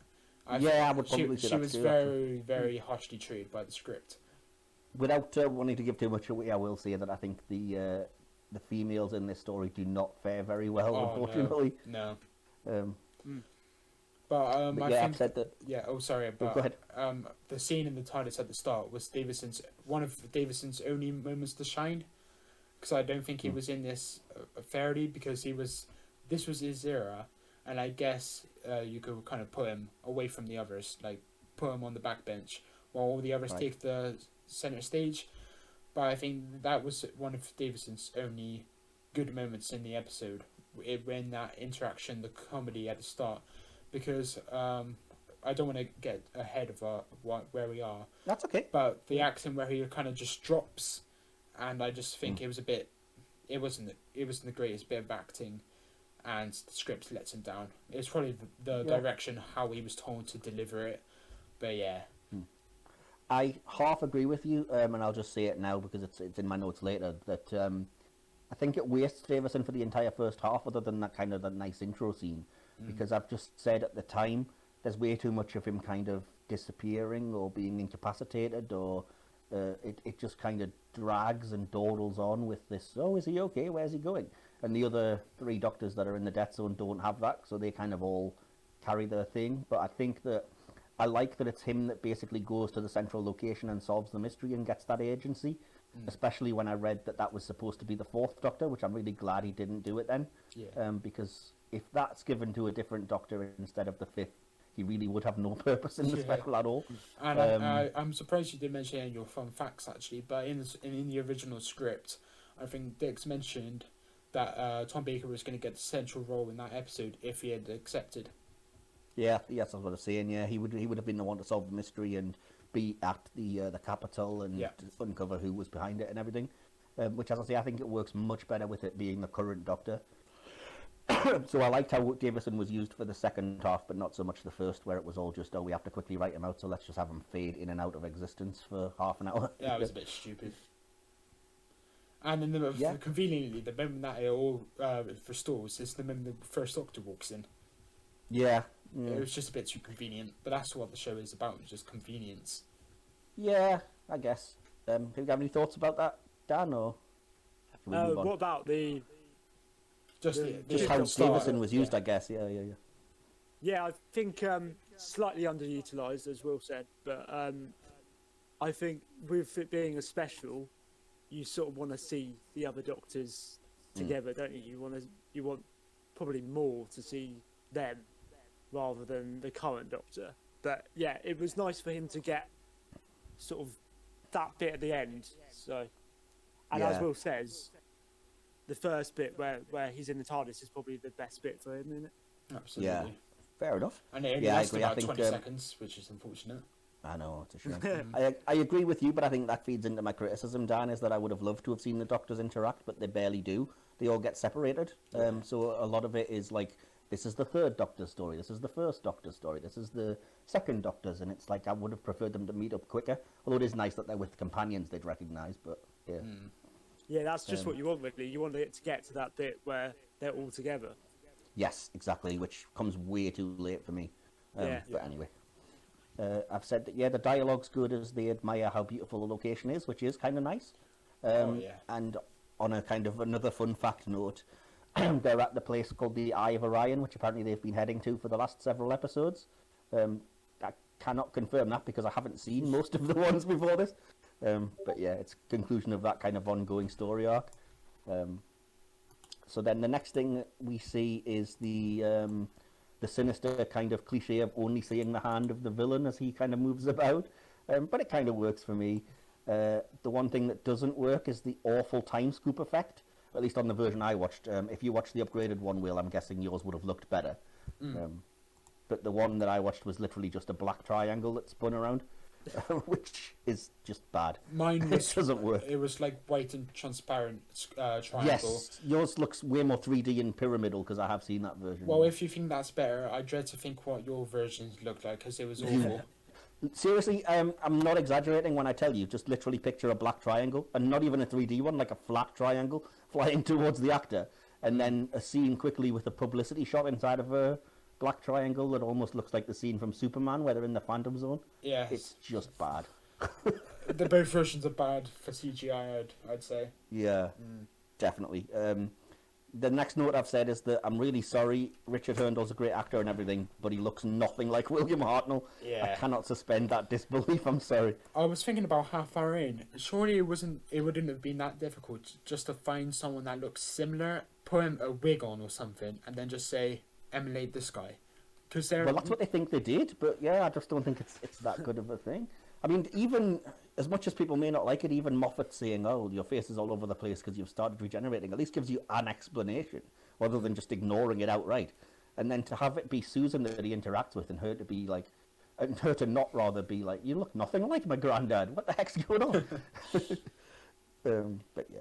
Yeah, Anyway. it was kind of weird seeing Carol return and interacting with this new doctor, kind of. Because Speaking of, she was older. Speaking on that though, She was Go older, ahead. he was different. But I'll go for it. You can say whatever you want. Yeah, the thing that one of the criticisms I had, which was related to that, is that I don't love. In fact, I don't even like most of the costuming, and specifically when it comes to Susan, I don't get why she's put in a flasher mac, which is nothing like any of the costumes that she wore for her kind of year and a bit or whatever it was on the show, and it just seems really like weird as a Yeah. choice to have put her in that.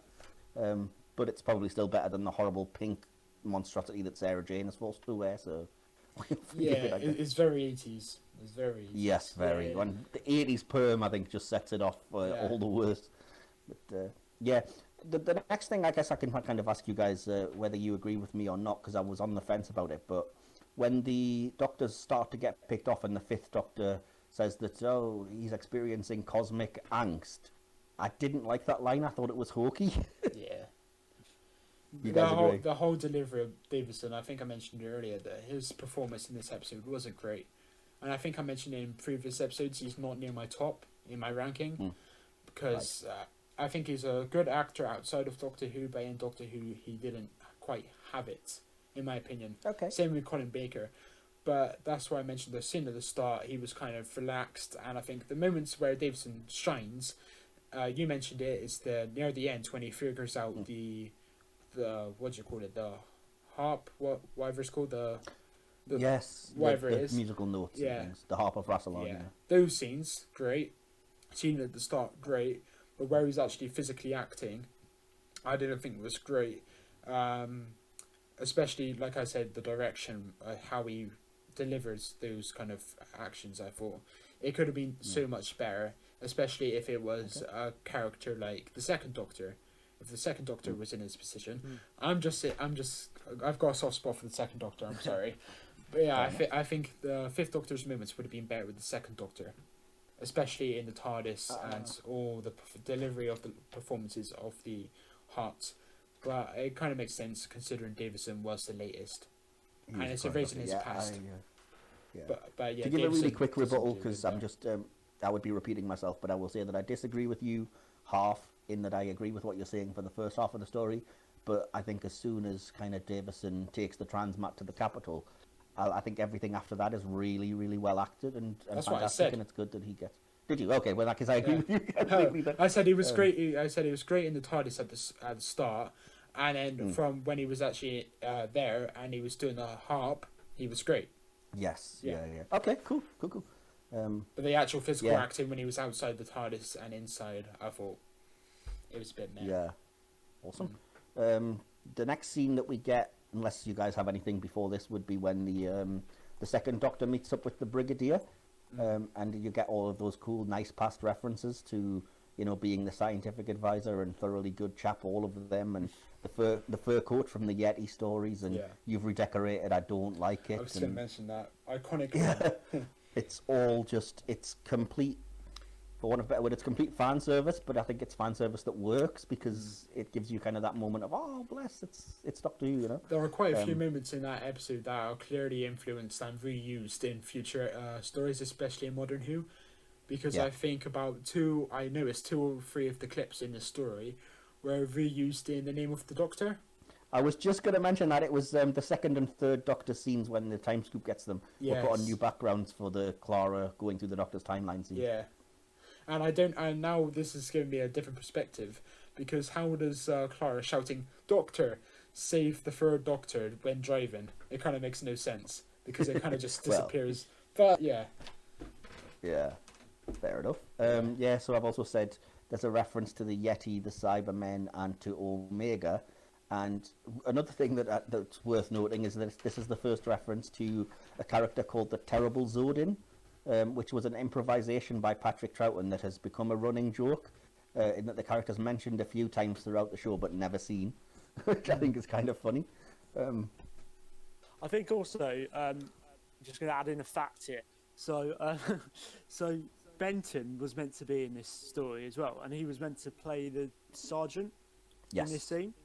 The But Colonel John- Crichton character, wasn't it? Yeah. Yeah, well, Colonel, yeah.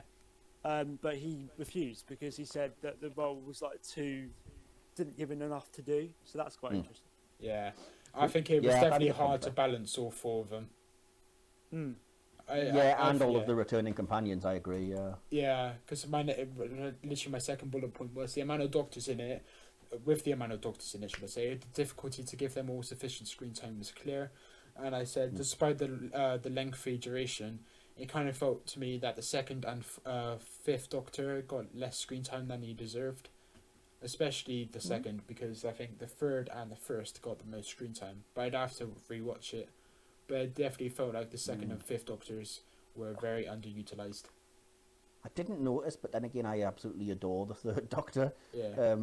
So I would have been happy to see more of him, but again, I didn't love Sarah Jane in those scenes, so No. maybe. Anyway, that's going a bit ahead. The next thing I had was another question for you guys. Do you guys care that Troughton, when he gets to the kind of reunion scene, just goes, "Oh, I'm here. I was able to steer the TARDIS," and that's all the explanation we get? For once, I was able to do it. It's perhaps it could grate with some people, but I don't care because it just gets him there. But what do you guys think? I've seen some criticism about this when I was actually researching the story to get some I haven't, but okay. general, because people thought it was too convenient. That, well, not convenience as such, but the second Doctor being the one to be at the reunion. People were saying it should have been the third Doctor. Right. But as for the dialogue, I thought you had to hurry things on, in my opinion. And if they were to give more of an explanation, bit more dialogue, they could have been in that room for about 5 minutes. And I think, Yeah. just get on with it. Why not? Would you agree, Dan? Yeah, like Will says, I think it's really convenient, isn't it? But you just want to get on with it. Yeah. Fair and there are a lot of moments like that Yeah. throughout, like Doctor Who. So you can sort of let that slide, I think. Yeah. Awesome. The next notes I'll just rattle through because they aren't really that deep, and I'm guessing you guys might agree. I've just said that I like that Terrance Dicks gets the Doctor, like the character of the Doctor throughout, and that begins as soon as you have the Brigadier saying the second Doctor was never one for rules, which I think is a good summation of the character. I've said that it must have been thrilling at the time seeing all the returning faces. It's still Yeah. kind of cool now, and that the fifth Doctor's line about a man being the sum of his memories, a Time Lord even more so, is a really good bit of writing for me. Yeah. Yeah, You guys I all agree. agree? Fair enough. Well, I wouldn't This disagree. is going That's to be for sure. boring for people. Yeah. It's just I'm just gonna say yes to everything. Yeah. Fair enough.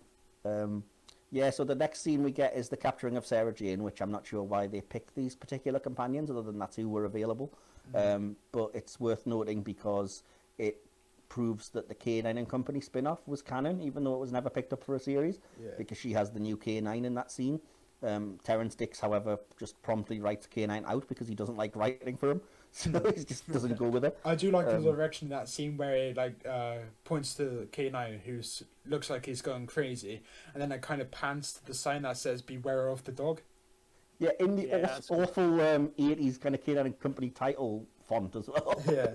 But, yeah, go ahead, Dan. Yeah, no, I really like that. Sarah Jane's one of my favourite companions. Yeah. I feel like she was slightly underused, or maybe I just wasn't really impressed with her in this one. Yeah, I'll get to it later, but I think Yeah. she's really badly handled, and for a writer as good as Terrance Dicks, I'm baffled why, because she acts out of character for the entire piece, and it's the only thing I've seen her in, including K9 and Company, where she doesn't quite act like the character we know, but I'll get to that as we probably hit the scenes. Yeah. And her falling down the slope, the hill. I think it was meant to be a cliff originally, because I had read about it. It was meant to be a cliff, but because of the budget, it had to be like a little hill slope thing, and that was very unconvincing. Well, she said she hated that scene because it looks ridiculous, but originally it was scripted as supposed to be an auton attack, but they couldn't afford to do the effects and get the plastic dummies and stuff. Right.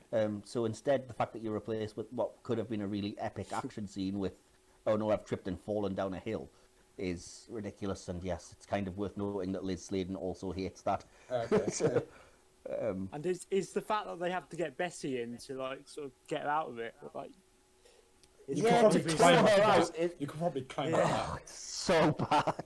that. Using Bessie's cable when she could just stand up, it's only a bit of mud, honestly. Oh, never mind. Yeah. It's not all bad. Yeah, because since I'm criticising, the next note I had at least was positive, and I've said that the location when you see the Death Zone and the Dark Tower is really impressive, especially for 1983. I'm not sure if it's a matte painting. I think it probably is, but I just think it looks really good. Unfortunately, when we get to the Time Lord Council, it doesn't.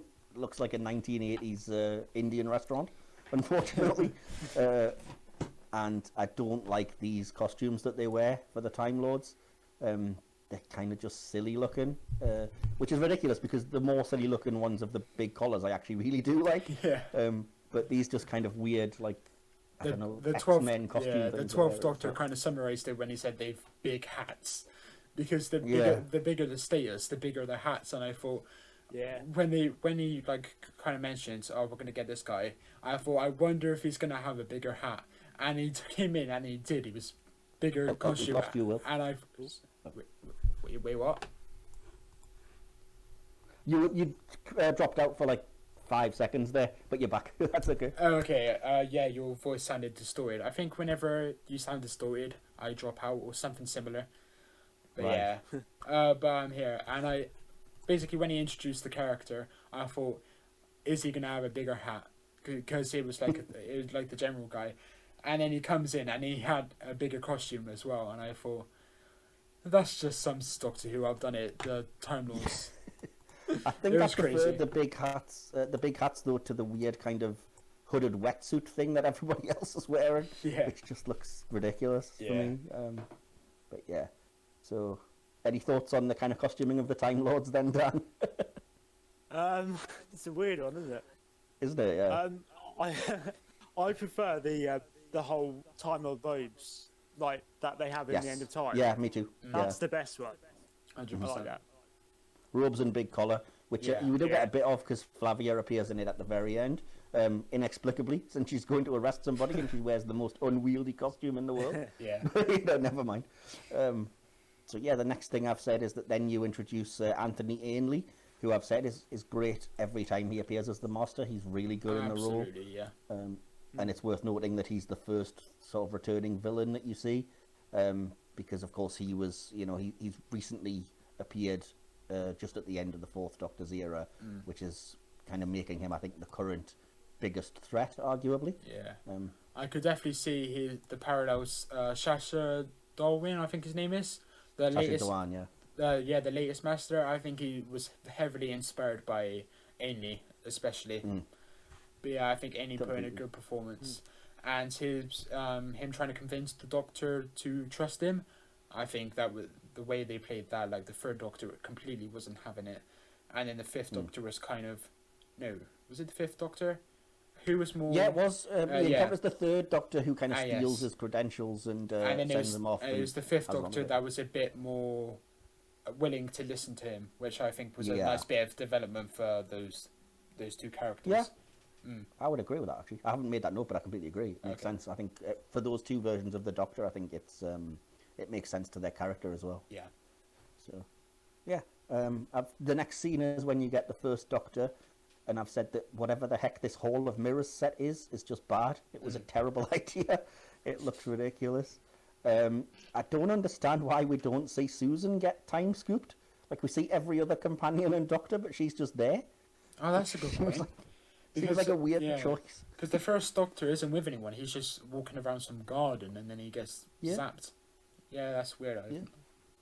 Fair enough. It's just, yeah, it seems like an odd. I don't know if it was directorial choice. or I if it think was it written must that have just way, been a or- mistake, Yeah, just a maybe. production mistake.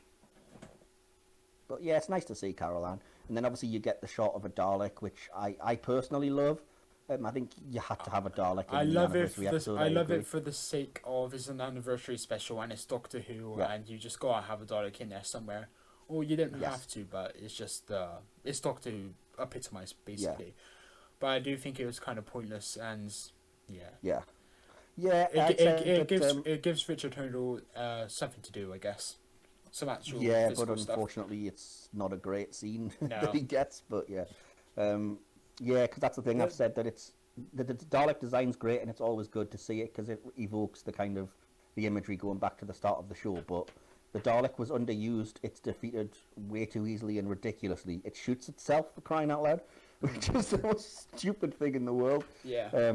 But the best part about it is seeing the kind of writhing Dalek creature once it blows up and it dies inside of it. Yeah. Oh yeah, good Yeah, point. the mutant is a really good design, and it's Yeah. clear that the new Who, can't say new Who took inspiration from that design. Yeah, completely. Because other than that, I think every other time they were just kind of a weird green jelly blob sort of Yeah. thing. Yeah. So yeah, it was good to see a proper mutant. So I've said that this is obviously the first reference to the Eye of Harmony, which becomes really important during the TV movie, and this is the first kind of introduction of that.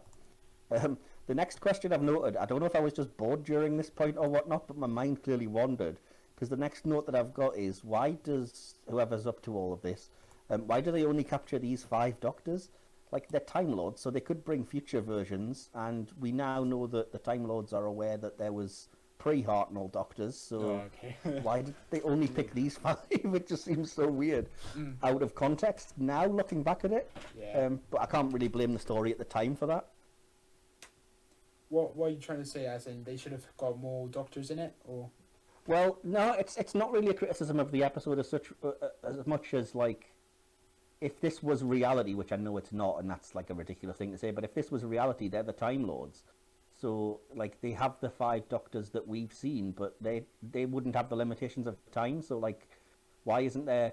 You know, you could introduce somebody and say this was a future Doctor or whatever, which fair enough might introduce problems. Yeah. And I think then, like I said, think this is- they did struggle to write 5 of them. Oh wow, technically Yeah. 4. So I do think it would have been difficult.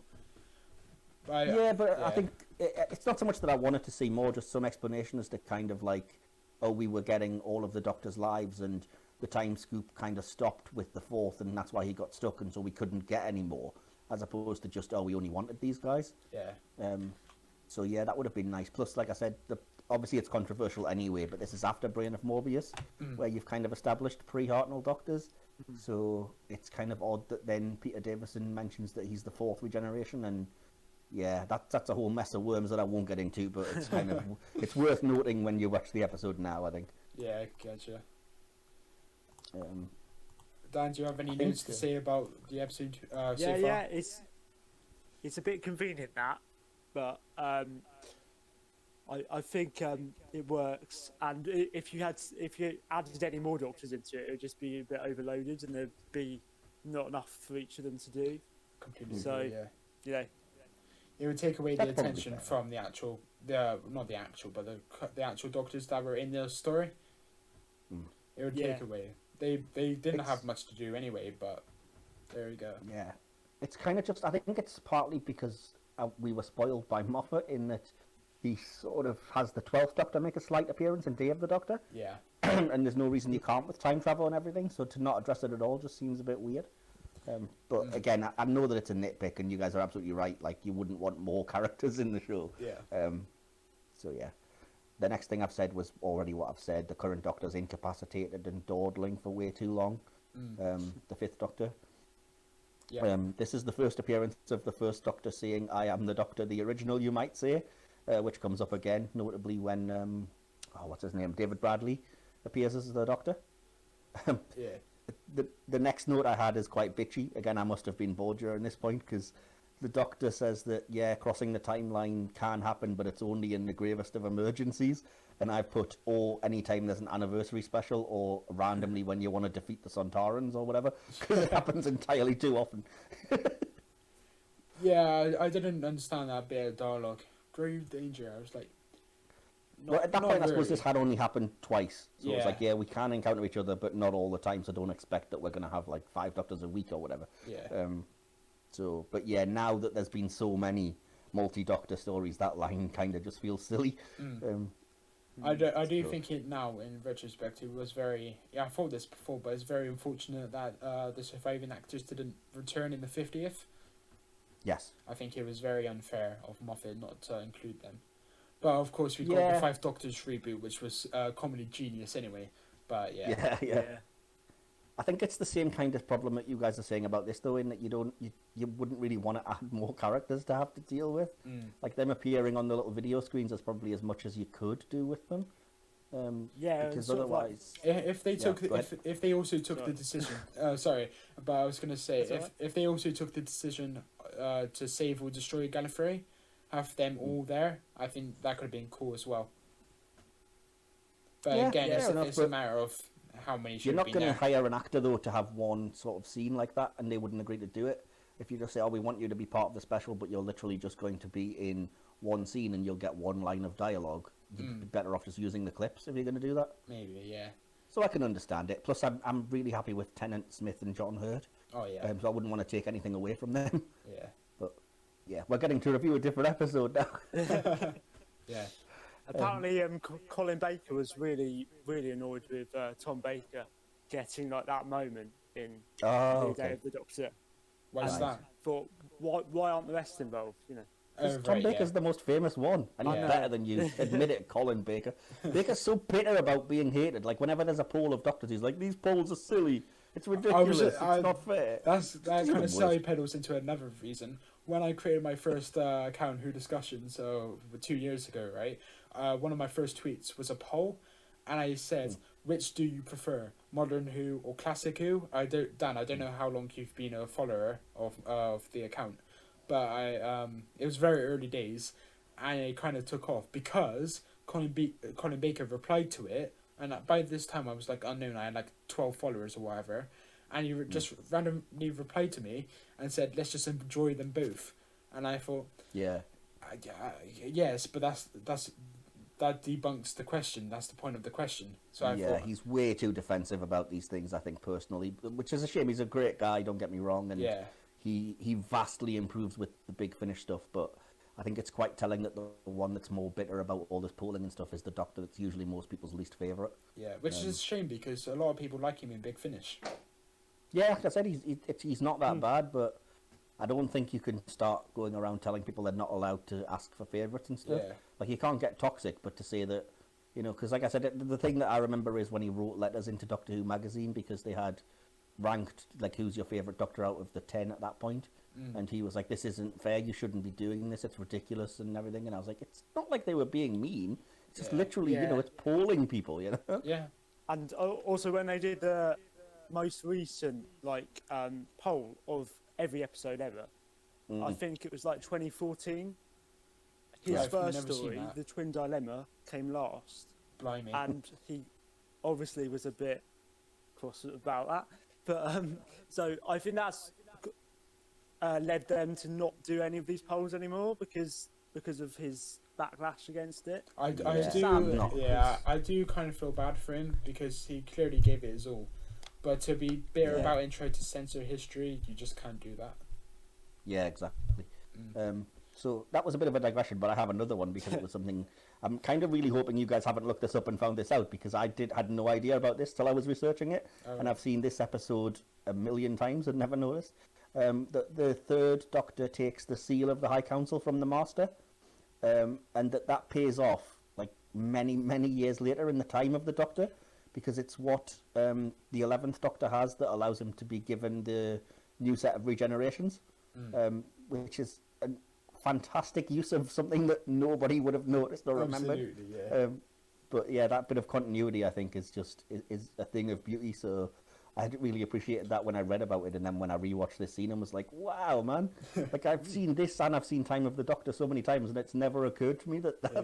that's in any way important. And the Master's deception, how the Master was written in this episode, especially how he was very willing to, well, not very willing, but he actually did go to save the Doctor because of the promise of new lives.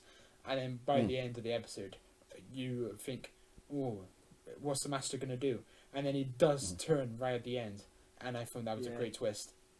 I will chuck in a couple of notes that I've made related to that. Then, in that case, if you don't mind, the first one is a bit of a question, and it's a bit of a. It ruined the episode when I read somebody's criticism a bit because I hadn't thought of it. But somebody points out that if the Time Lords can gift the Master new regenerations, then why is the President so worried about immortality?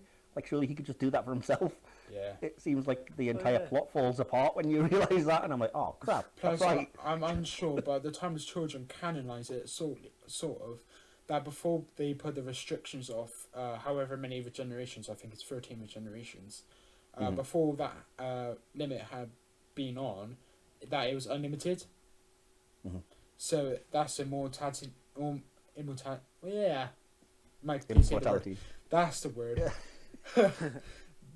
That's the Yeah, word. I've said the same thing. I've said that it obviously wasn't intentional, but later on when they mentioned that, there's a legend that Rassilon could regenerate indefinitely, and I've put a point of saying that feeds really well into like him knowing about the timeless child and not giving himself that limitation, which completely isn't intended, but it's a nice kind of you could definitely fan canon that, if you know what I mean. Immorality. But again, that doesn't explain how if the Time Lords are able to just gift new sets of regenerations, why would you be worried about, I have to get the Rassilon thing or whatever to get immortality? Well, you can just do it. Like, I'm sure there probably is a reason, and you could come up with it like, there's too much bureaucracy involved, or it even maybe still has a limit to how many times you can do that or something, but the episode doesn't get into it, unfortunately. Yeah. And the other note I had related to all of that is that the Master makes an alliance with the Cybermen. That's so silly. That'll never happen again. Yeah, I can newfound respect for the series 12 two-parter after that, because it expands on what the Five Doctors didn't. And the series 10 finale and the series 8 finale. Well, yeah. Basically, most stories with the Master. Yeah. Yeah. Which is a shame, because I think the Master is a great villain solo, that he doesn't, or she, one time, doesn't need that extra help from other villains. If you had one story nowadays where it's just the villain being bad, like in Spyfall Part 2, but even then it was kind of like the Khazarvin, he kind of teamed up with them. But I think I'm going to be talking about Spyfall Part 2 now, but the scene where Sasha walks into the room and then makes the Doctor kneel, and then he's got the weapon that miniaturizes everyone, I think that's such a great scene, and if we saw more of that from the Master, I would love it. Yeah, I agree. I think it's the same as the Master's kind of first series, even though he's in every episode. I'm talking about the Roger Delgado Master. He is he doesn't team up with the threat of the week. He's kind of there as a separate threat, and then he is even the main threat, I think, on a couple of occasions, and I think that works better. Yeah. Like you said, than the kind of accepted idea. It's even parodied in Curse of Fatal Death, where it's like he's got an army of Daleks backing him up, and I agree with you. I don't think you necessarily need that. The Master should be a strong enough character that's enough threat right there. But Yeah, and the same for the Cybermen as well. It would be nice to have more stories with just them, yes, which we haven't had in a while, actually. agreed. Yeah. Okay, so I don't know if I mentioned this earlier, but it's worth noting that this is the only time that the third Doctor encounters the Cybermen, but he only observes them. He doesn't really interact. Yeah. I've said that I like how this episode develops Time Lord mythology, the cool everything involving kind of Rassilon and the past and everything, but even down to little things like the nursery rhyme that you get here. Approach the tower, you must go one above, between, below. It's a really cool thing I like. So yeah, Dan, what do you think about the kind of the Time Lord mythology of that's introduced here and kind of played with as the plot? What, the third Doctor meeting the Cyberman, or? No, I'm talking about the just kind in of the general? dimensions of Time Lord mythos and the I think it's the first time they mention Rassilon and his immortality and But that's Ah. what, you yeah, know yeah. the Dark Tower and the Death Zone as part of their dark past and all of this kind of I think it examines Time Lords more than anything that's come before, and I like it, but I don't know if you guys do. Yeah, no, I do. Yeah. If you weren't a fan, you would be struggling slightly, wouldn't you? Oh, 100%. That's the only thing I'm thinking. But it's nice to get those little bits of info and new additions to the mythology that Yeah. then get carried on to the new series, and yeah, it's good. Cool. And That's- you agree, that's, Will? Or? that's why I said in my summary, it doesn't delve into the laws and the rules, and you kind of disagreed. I think it introduces more than actually changes, because Day of the Doctor changes what Russell T Davies did. This, Five Doctors, I don't think it changed much. It just added to the mythos. So I disagree that I disagree that is like very important. I think what's important is the things that other showrunners and other writers did with what was introduced today in this story. Right. Yeah. I see what you're saying now. Yeah, that makes absolute sense. But yeah. But I will say that I can't say this with any certainty, but I do think it was the first time that there'd kind of been reference to the Time Lords maybe having a darker past and not being this kind of force for good. Even though I know they'd been kind of pompous in the past and you'd had the Deadly Assassin by this point, but I think it was the first mention of, you know, in the past we had incredible power and we abused it and had these, you know, these games of sport with random aliens. But you're right, that is really the only thing that's kind of a big revelation, even though a lot of stuff's introduced here, it's not a change because there's been nothing done with it in the past. Exactly, yeah. So yeah, that kind of makes sense. Can I we... don't know if it's worth mentioning. Oh, sorry, go ahead. No, go for it. What's worth I mentioning? don't know if it's worth mentioning, but I've just put that on a couple of occasions I got annoyed at how conveniently there was, like the third Doctor comes across a flame with little beacons nearby that's still lit, and it's very convenient. I think it was the third Doctor, it was one of them anyway. And then later on, when the Raston warrior robot attacks the Cybermen, the third Doctor and Sarah Jane sneak in and just grab a bunch of handy ropes that are just in there. Just conveniently placed, yes. Yeah, there's a bit too much convenient like stuff around there, which doesn't yeah. make a ton of sense for. I did mention You know, it's been earlier, abandoned for yeah. centuries. I did mention this earlier about that scene, how the Cybermen were kind of unfairly treated because the Ray obviously didn't like him. But I must admit, I do really like that scene because it introduces that villain and it's ruthless, and the Doctor even says it's the most ruthless killing machine in existence, or whatever he said. And then it just brutally murders the Cybermen. And I don't think it rubbed off for me on the right way, because I always thought that like a Cyberman was gonna see his mates, or like his mates, just the same species, being killed off, and I thought one of them was gonna catch it by surprise and kill him, but it turned out that didn't happen, and every time there was another wave of Cybermen, they all just died. So I thought that scene could have been better, but I think the existence of the scene, I really like it. It's a good like scene. that scene, but I will say that when they first encounter the Raston warrior robot, I've said that it's obviously just a repaint of the android from Earthshock. Yes. And the I thing I thought it was disliked the same about its initially. intro. Yeah, I know, it's very similar. Yeah. The thing I disliked about its intro is the third Doctor saying it's the most deadly killing machine in the universe, and that apparently is a guy in a leotard doing star jumps. Yeah, For the entire can I just say that how he was dressed was crazily scandalous, I would say. And have you guys do you guys watch The Simpsons, or have you seen the classic ones? Yeah. yeah, I want to reference a moment. It was Homer and Flanders on like a ski slope, and Flanders is in stupid sexy Flanders. stupid sexy Flanders.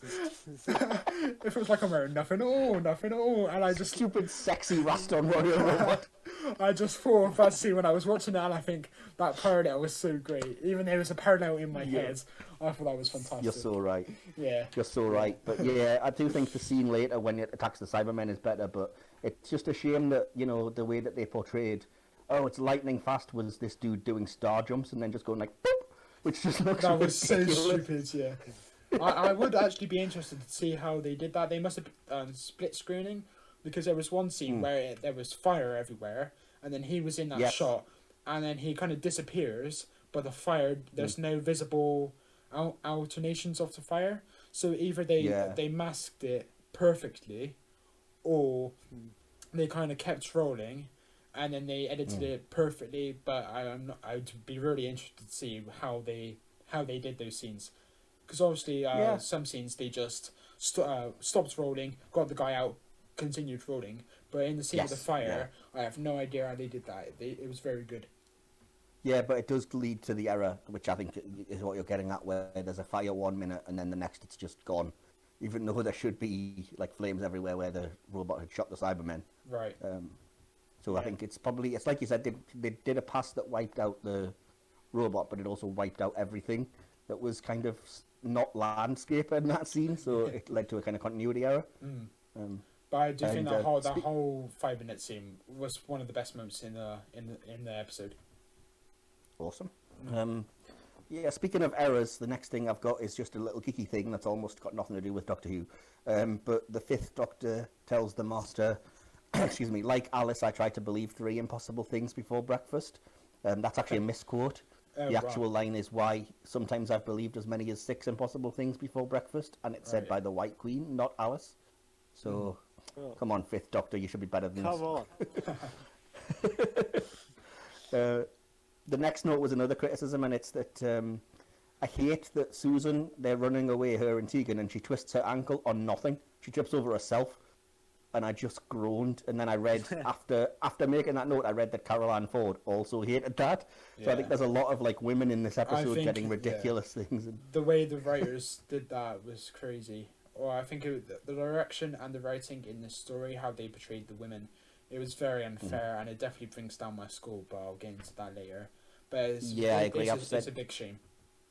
yeah, I've said the same Yeah. thing slightly later on, but I've said the same thing. Why is Sarah Jane so rubbish in this Yeah. episode? Like, she falls down the hill ridiculously, gets towed out. She can't climb, complains she's got vertigo, whines about it. What is that scene where she struggles after the zip line to get climbed up, and the third Doctor's like, "Oh, don't worry, get a foothold. You've got it, girl, don't worry." And I'm like, come That on, is not she's not this realistic. Yeah. incapable. Yeah. You know what I mean? Yeah. And I think that was one of the reasons why Carol Ann Ford left, was because she was being given the archetypal, Yeah. sort of like female role. Mike mentioned And then this. she was yeah. given this in this story. Well, and she was that- spent Yeah, Carol Ann, I most of the think, time. Sorry. Yeah. No, but yeah, no, she knowing, gets knowing off why she better than Sarah Jane, but yeah, knowing why she Yeah, yeah. left, for the reason why she came back, I'm surprised she actually did come back, because she just fits into the role.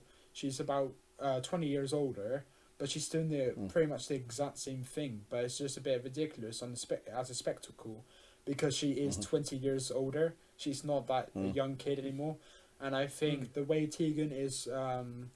The first Doctor's attitude towards Tegan wasn't good at all, and slightly put me off his character, which is a shame, because I think you said he didn't look like Hartnell, which is true, but I do think Hartnell he emulated Hartnell quite well, and I think you're not going to get a perfect recreation of Hartnell, but I think yeah. the re-portrayals of Hartnell, so David Bradley and Hartnell, they were both fairly good at it. Yeah, I think I prefer David Bradley's version though. I prefer I don't know David why. Bradley's. But yeah, I think Yeah. Tegan was unfairly treated. I think Caroline Floyd was unfairly treated. I think Sarah Jane. It's Sarah was Jane, I think, that gets unfairly off the treated. worst, because it's every scene, and it's the character that's the least like that, that's suddenly written like that, Yeah. which is so out of character. Yeah. It just jars, and it left me literally angry towards the actress, which wasn't fair, and the writer Yeah. of the piece. This is where I but related- like Liz Shaw and Clara so much, is because they are such strong female characters. Yeah, completely. But I think Sarah Jane There's is nothing like she's this. the archetype of that. She's the iconic, independent female character that doesn't need rescuing. And then all throughout this story, it's like, oh, I've tripped. Oh, I don't like heights. Oh, I can't do that. Oh, Doctor, this is horrible. And it's so not like her at all. But related to what you were saying about like even Tegan being written that way, I do think it's worth noting that Janet Fielding, I don't know if you know, is like a very sort of powerfully motivated feminist. And so it was written in that scene at the beginning that we've skipped well past, when she gets sent to make tea, that she refused to do it, and that's why Turlo gets sent to do it, Yeah. because she just saw it as being sexist. And I'm like, well, why the heck wasn't she there all the time to be like, come on, Why is this woman falling over her ankle? This And is the thing ridiculous. is, after I watched this episode, I kind of don't understand the criticism that Twice Upon a Time gets, because it's so similar in how it's portrayed. Because, Don't get me started. yeah, because Capaldi literally does the same as what the Fifth Doctor did, trying to take his attention away from the sexism and trying to put it onto something else. Like in Twice Upon a Time, it's the guitar, I believe, or it's the round things in the walls. And with the Fifth Doctor, it was like, oh, look at this. I'm not quite sure why he pointed at.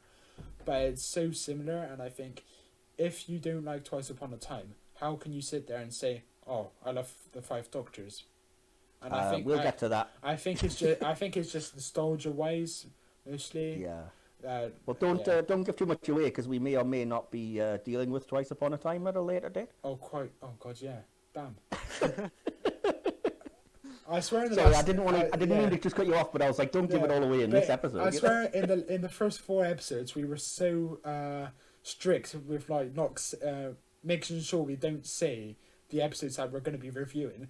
And then today and yesterday, we've mentioned about 5 episodes which we'll be doing. This is ridiculous. Well, guys, it only matters if people are listening, I guess. But you can always edit it out. You're doing the editing, so. No, I'll keep it in. I'll keep it in. Yeah. So sorry, I'm going well over. I think we've just passed 2 hours, so I do apologise. Yeah, we're at 2 hours 10 minutes, so I think we should just pedal this on. Yeah. The next thing I've said is that I think the idea of who the villain is would be more effective if we actually knew these characters at all, but we don't, and they're not very well developed. Yeah. I think the Yeti in particular. I'm surprised this wasn't in your fun facts either, but the Yeti, the reason why it was so hidden and dim lighted and selective shots, because all you could see really was the hands.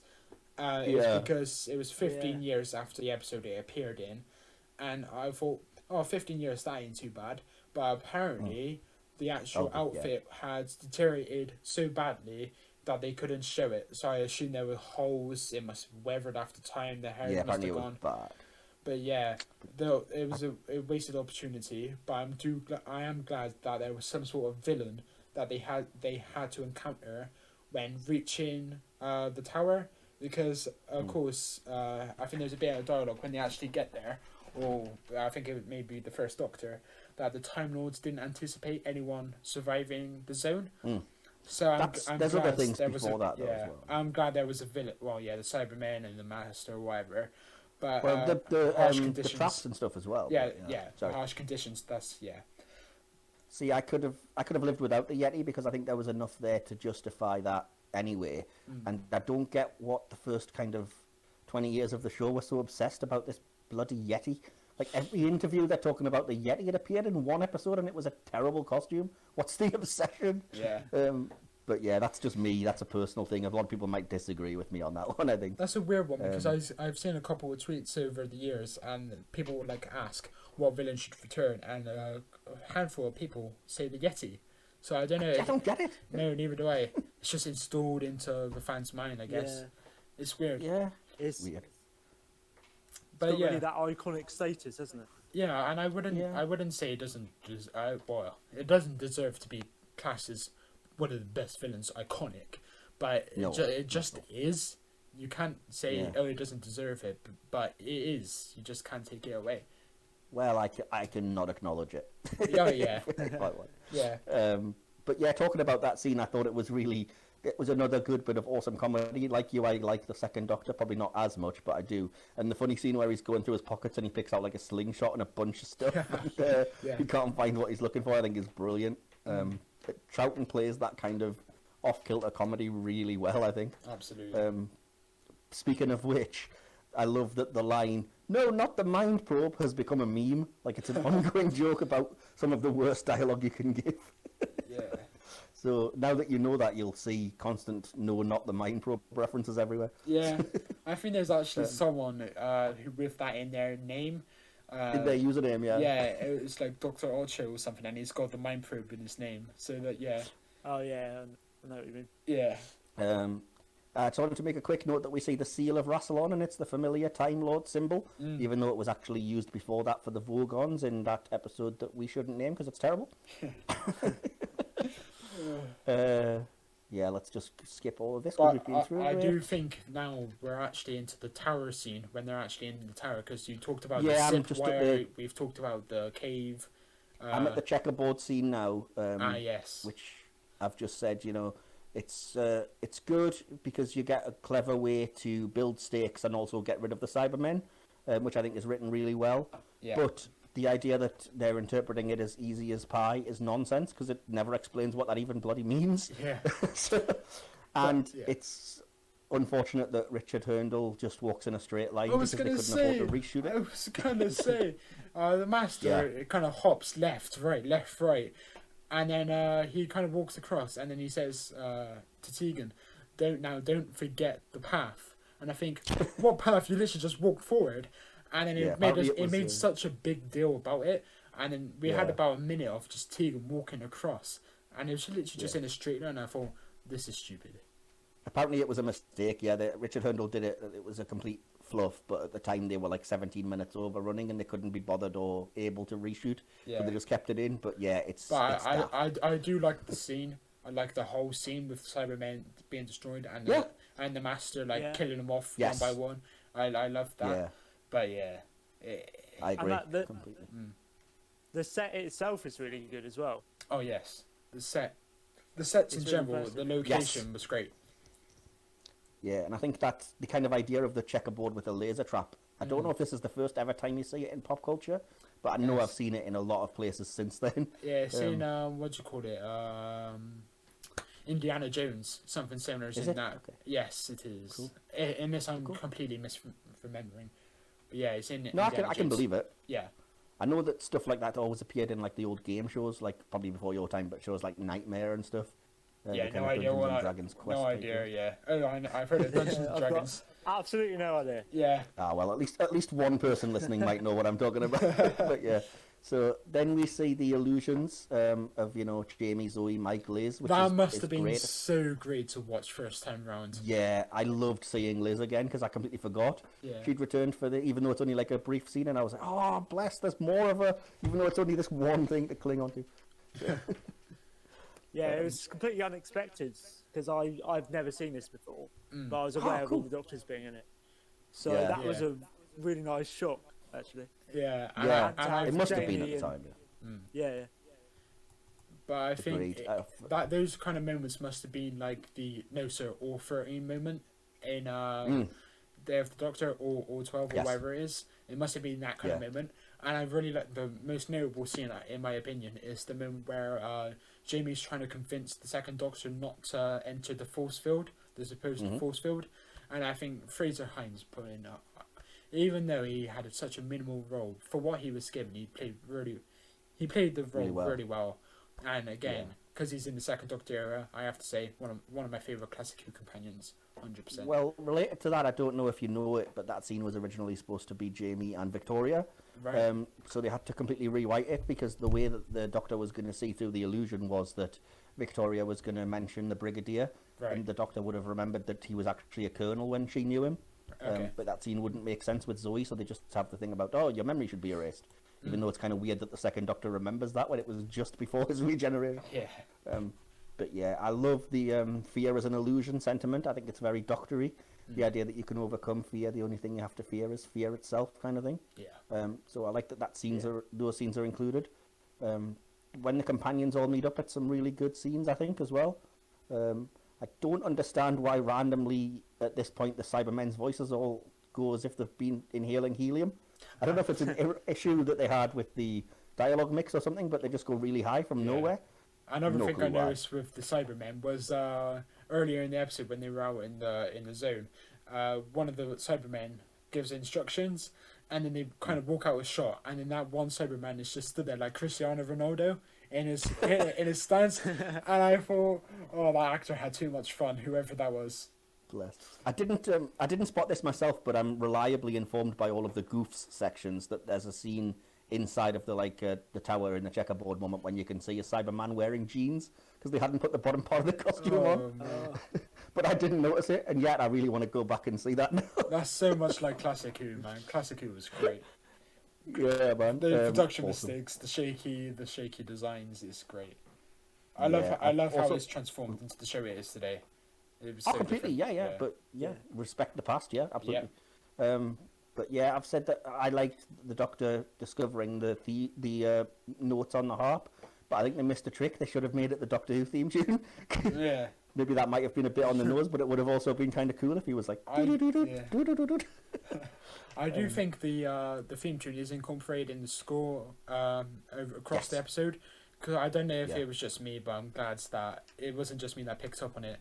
But the way it was involved into the scenes and all the moments that the theme tune just plays, it agree. just made me happy that they included that. Yeah, that's the most notable part of the music for sure. It also happened in The Woman Who Fell to Earth when she crashes through the top of the train, and then the theme tune kicks in, and it's similar to that. And I thought, nice touch. Awesome. I've said it's not to get political, but apparently the entire plot revolves around a president who doesn't want to be removed from office and wants to be made immortal so that he can stick around forever. Oh wow! Don't know why I mentioned that. No particular reason. Which president was that? Sorry, Which president was that? the president of Gallifrey in this episode.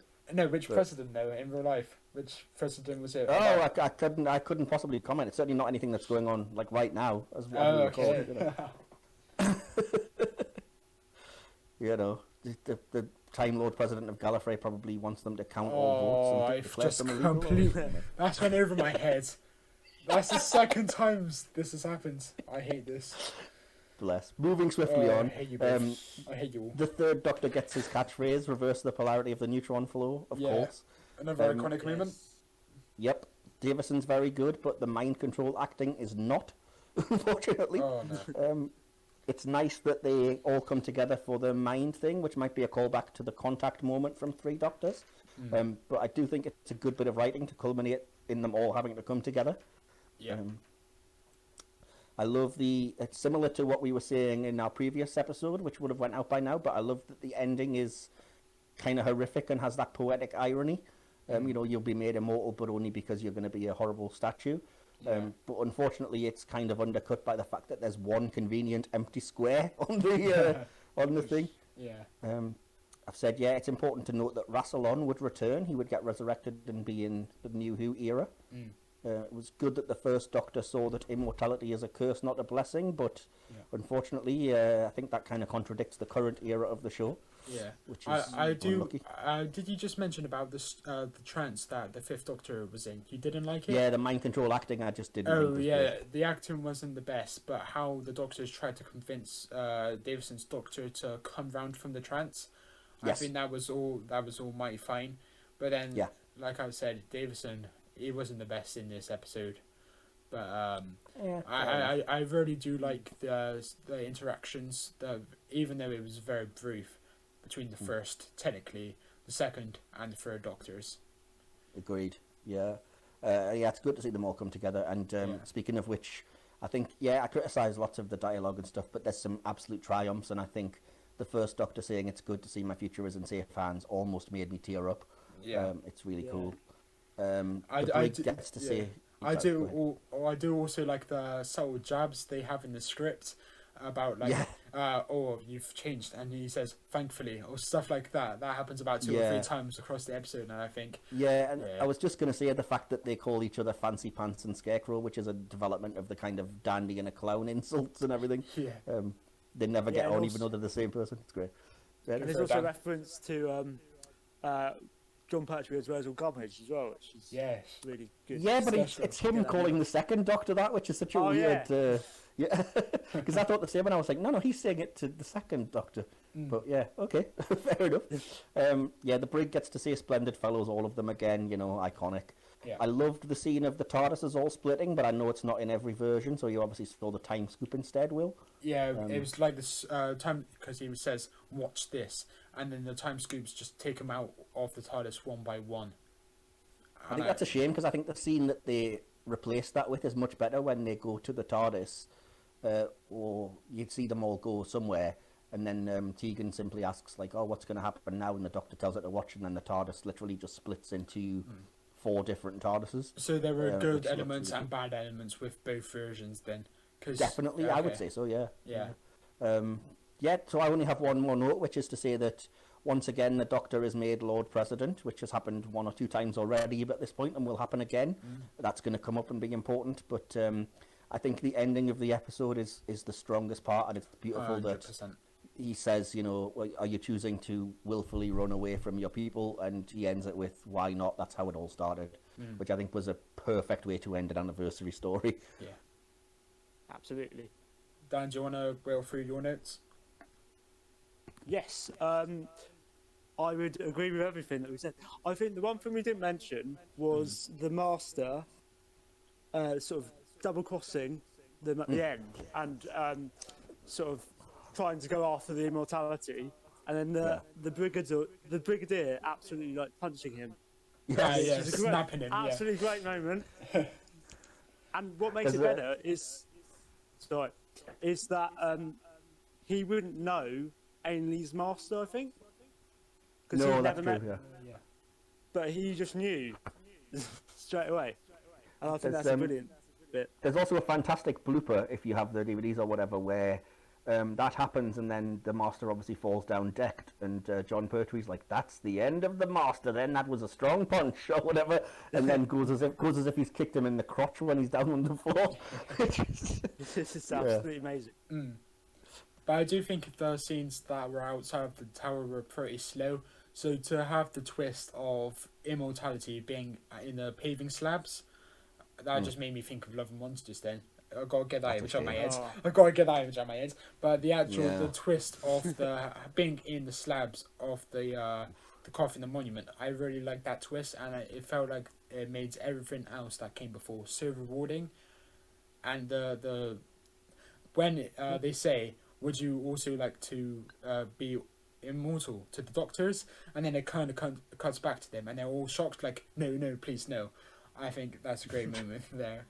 Which, like I said, is kind of unfortunate now, though. Yeah, Yeah. but yeah, and the thing is, I was going to mention the Brigadier, the ending, what you just mentioned, how he snaps the Master. I think that was a great moment for his character, because I must admit, in the episode as a whole, he didn't have that much to do. It was just there's like a lot of complaining again as well, isn't there? he was just like the person for the second Doctor to kick, just chuck around.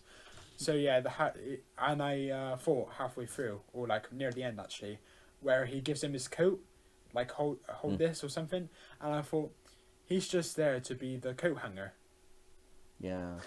And then that Yeah, moment, that's fair. it kind of summarizes, and I think you mentioned it earlier, that the ends, when they all come together, it took too long, and then it meant that the Doctors had less time to be with each other.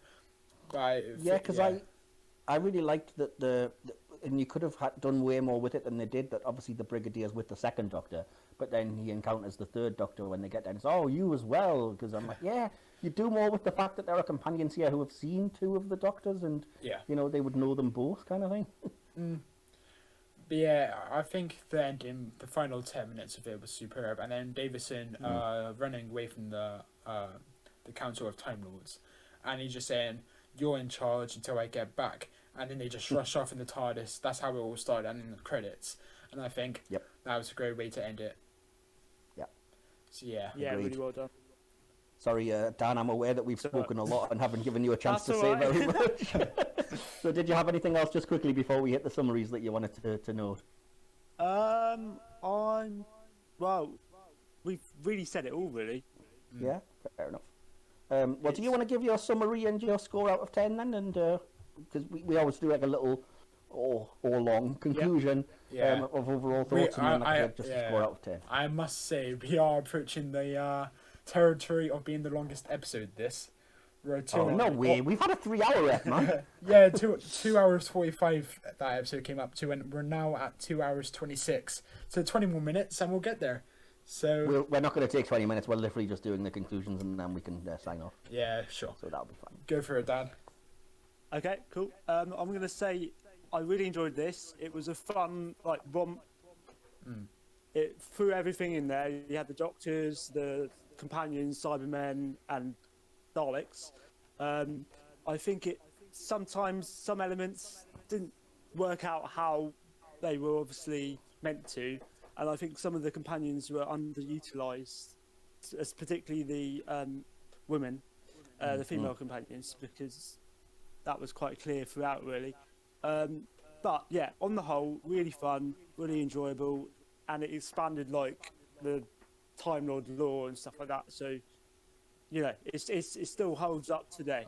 So I'm going to give it an 8 out of 10. Oh, okay. Ooh, It's an okay. 8 out of 10.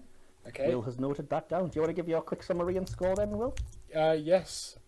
I have not written down a summary, but I'll just freestyle this bit. I think Okay. it was a good story with some very exciting moments when all the companions returned in Tower to deceive them, and then the second Doctor kind of puts them down and says, how can this be? You don't remember me, to Jamie. I think that was a great moment, and I think it was very enjoyable that they brought all of them back. Not all of them, but they brought the main ones back. I thought that was great. Yeah, for the actual story itself, I liked the Cybermen, I liked the Master, I even like that stupid, sexy Flanders guy. Stupid, sexy, rust-on warrior robot. Yeah. But as for the story itself, it felt pretty slow at times, and I think even with the long, like you said, this longest episode outside of special or whatever, like multi-part. It's the longest single episode, obviously 2-parters Yeah. are different, but it's the longest single episode. Even with that, and even without Tom Baker, to utilize all of them at one time, and also when they were separated, I don't think they did it so well. And like Dan said, the companions weren't treated that well.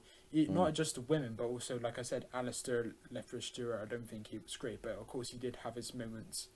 Well, his moment at the end. So. Yeah. This episode isn't the best, but I wouldn't say it's strictly bad, but it does get a bit slow at times. I'd give this episode, I would say 6.5, but I know we don't like to give decimals on here, so I'll give it a 7 out of 10. Wow, okay, so you've gone up rather than down. Okay. I'll go up. I'll say it was good. Set like 5's pretty average, 6 is above average, 7 is good, and I would say this episode is good. It gives us many iconic moments. It's a 7 for me. I was expecting you to say 5 or 6, so I'll be honest, that's a little higher than I thought you were going to go. Yeah. Likewise. I like I said, I freestyled that. I probably didn't think about my score just as much. I'll give it a 6. You're going to give it a 6? Ooh. Like I said, it was a 6.5, but I do think it was a bit. I do think a 7 would be a tad too high. I could just say 6.5, couldn't I? You say 6.5. It's your podcast. If you want to go, No, with I'll decimals, put 8 6.5, and then depending on what you give it, I'll then average it, and then if it comes out to a really weird number, I'll rank it down to a 6. And well, the last one was a something point decimal that we did, so it's going to happen. It doesn't That's matter. not true actually, because I made a mistake, because I averaged Liam's 10, and then I averaged your second score. I didn't take into consideration you gave the first part an 8, I believe. Oh, I did wonder. So I think the average actually was 9, not 9.3. Right. But yeah, that's besides the point. Just go for it. Go for your summary. Yeah, so just quickly, I've said it's iconic, quintessential classic Who. Terrence Dicks can write this stuff in his sleep, and this is arguably his best work. There's things which reference the past 20 years, as well as things that are still being referenced and paying off almost 40 years later. The joy of seeing all the old faces is palpable, and the acting remains as stellar as it is beloved. There's some sci-fi gubbins and lots of ropey effects, but the charm of the piece largely overrides them. The worst thing here is the sheer out-of-character companions, most notably Sarah Jane. The Time Lord mythos, I think, is really well established and handled with a good plot that sidesteps possible pomposity and groan-inducing extravagance. The music's a little underwhelming mostly, and the costumes are very of their time or bad. But ultimately, this is a fun romp through the imagery, iconography, plots, and characters that we as fans love. And I also said 8 out of 10. There we go. That brings the average score. Oh, why is it being annoying? Keep talking. I have to use a website No problem. now. Well, what I'll just while Will's working that out, I will say thank you so much to Dan for joining us. I'm sorry we talked a little bit too much on the episode over you, but I think we had some great hit or miss stuff. That's all right. Yeah, it's been a pleasure to have you, man. I thanks for hope coming on, you Dan. enjoyed yourself. Yeah, no, I have. It's been good to talk about Doctor Who for about 2.5 hours. Yeah, Yeah. it's always It's good normal to talk for to me. people. Yeah, same. Yeah, absolutely. So, so where can everybody find you on Twitter if they wanted to sort of friend you or talk Doctor Who or anything? Well, my Twitter handle is quite embarrassingly Dan the Peters. Right. I should change that. It's not, But that's yeah, not that bad, is it? Just go on that and follow me. His link will be in the Absolutely. description, like all the guests. So, Oh, just okay. go into the description, give him a follow. Hopefully, Yeah. we can get you some new followers. That's Absolutely, it. and show some support for the guests that we've enjoyed. I think every one of them's been good, but Absolutely. yeah, give them some love in the comments Yeah. along with myself and Will, Yeah. even though we can occasionally talk too much. In my case, But before we do, people, I bet you some people turned off just then before we actually gave the average rating. I do have an average rating now. that's fine. You always post it anyway Yeah, on the that's Twitter true. page, but that's fine. Hopefully, people ahead. didn't skip that bit. The average is 7.5 out of 10. Right. Okay. It's Cool. 6.5, 7.5 out of 10. So 7.5. Where does that, without telling us what the other stories are, where does that place in the 6 that we've got so far? I will have a quick look. It would be. Or 7, sorry. What you've did I got so say? far. 7.5. 7.5, yeah. It would be above the God Complex. Don't tell him.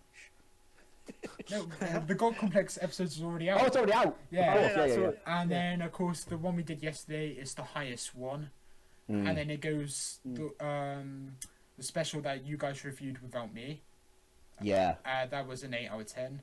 And then this Yeah, would yeah. fall under 3rd place. Awesome. So this is I think 3rd. that's fair. Yep, Yeah. just above the God Complex, which I think I do like the God Complex. Would you guys say this episode's better than the God Complex? I think I would. Ooh. It's difficult because I really enjoy that story as well. Yeah, but if And it's tighter as a story. It's got less issues. But yeah, it's a different thing. yeah. So. But I did rewatch the God Complex the day after or 2 days after we recorded the review, and I gave it 7 in the actual episode recording. But then I rewatched it and I thought I should have went higher. It should have been an 8, which Mike gave, or I should have given it like a look, 9. Fake news. You can't just do a recount. Fake news. Yes, The votes are recounts. in. Oh, It's done. damn it. But yeah, so we've on average we rated this above the God Complex, which I think is alright. And the 5 Doctors, 7.5, 3rd place so far in the leaderboard. I think that's pretty fair. That's pretty good. Yeah. Yeah. Well, guys, that was an absolute pleasure. We rambled on for a bit long, but that's absolutely fine.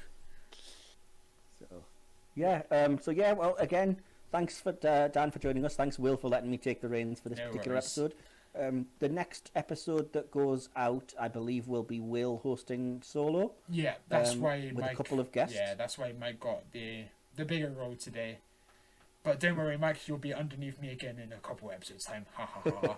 No, I'm joking. Yeah, I'm joking. but so the next 2 episodes, as I say, I think the next one is Will solo hosting with 2 guests. Yeah. The one after that is me solo hosting ish with Andy Kemp and a guest, and then after that we're back to just myself, Will, and whoever the 3rd guest is. Yeah, and then after that, I think we've got maybe 3 episodes left after these 2 next ones, which is unfortunate, but yeah, let's go. Well, Let's wrap it up with. we might have an upcoming announcement in the following weeks as things develop. But we'll I see. was thinking we should make that announcement before the final episode, so around Christmas time. Yeah, makes that sense. could be quite cool. Cool. So yeah, thanks Sam for coming on. I'm sorry that That's okay. we went on for a bit long, but yeah. Great. Well, that's it, everyone. Then, so have a good day. Enjoy the rest of your weekends. To my fellow Doctor Who recordees and everyone else that's listening, take care. Remember to like, comment, subscribe, share, spread the word if you enjoyed what we're saying, or heck, even if you didn't. And we will see you, or rather, we'll see you next time. So, See you guys in a Bye. bit. Peace. bye. Bye. Right.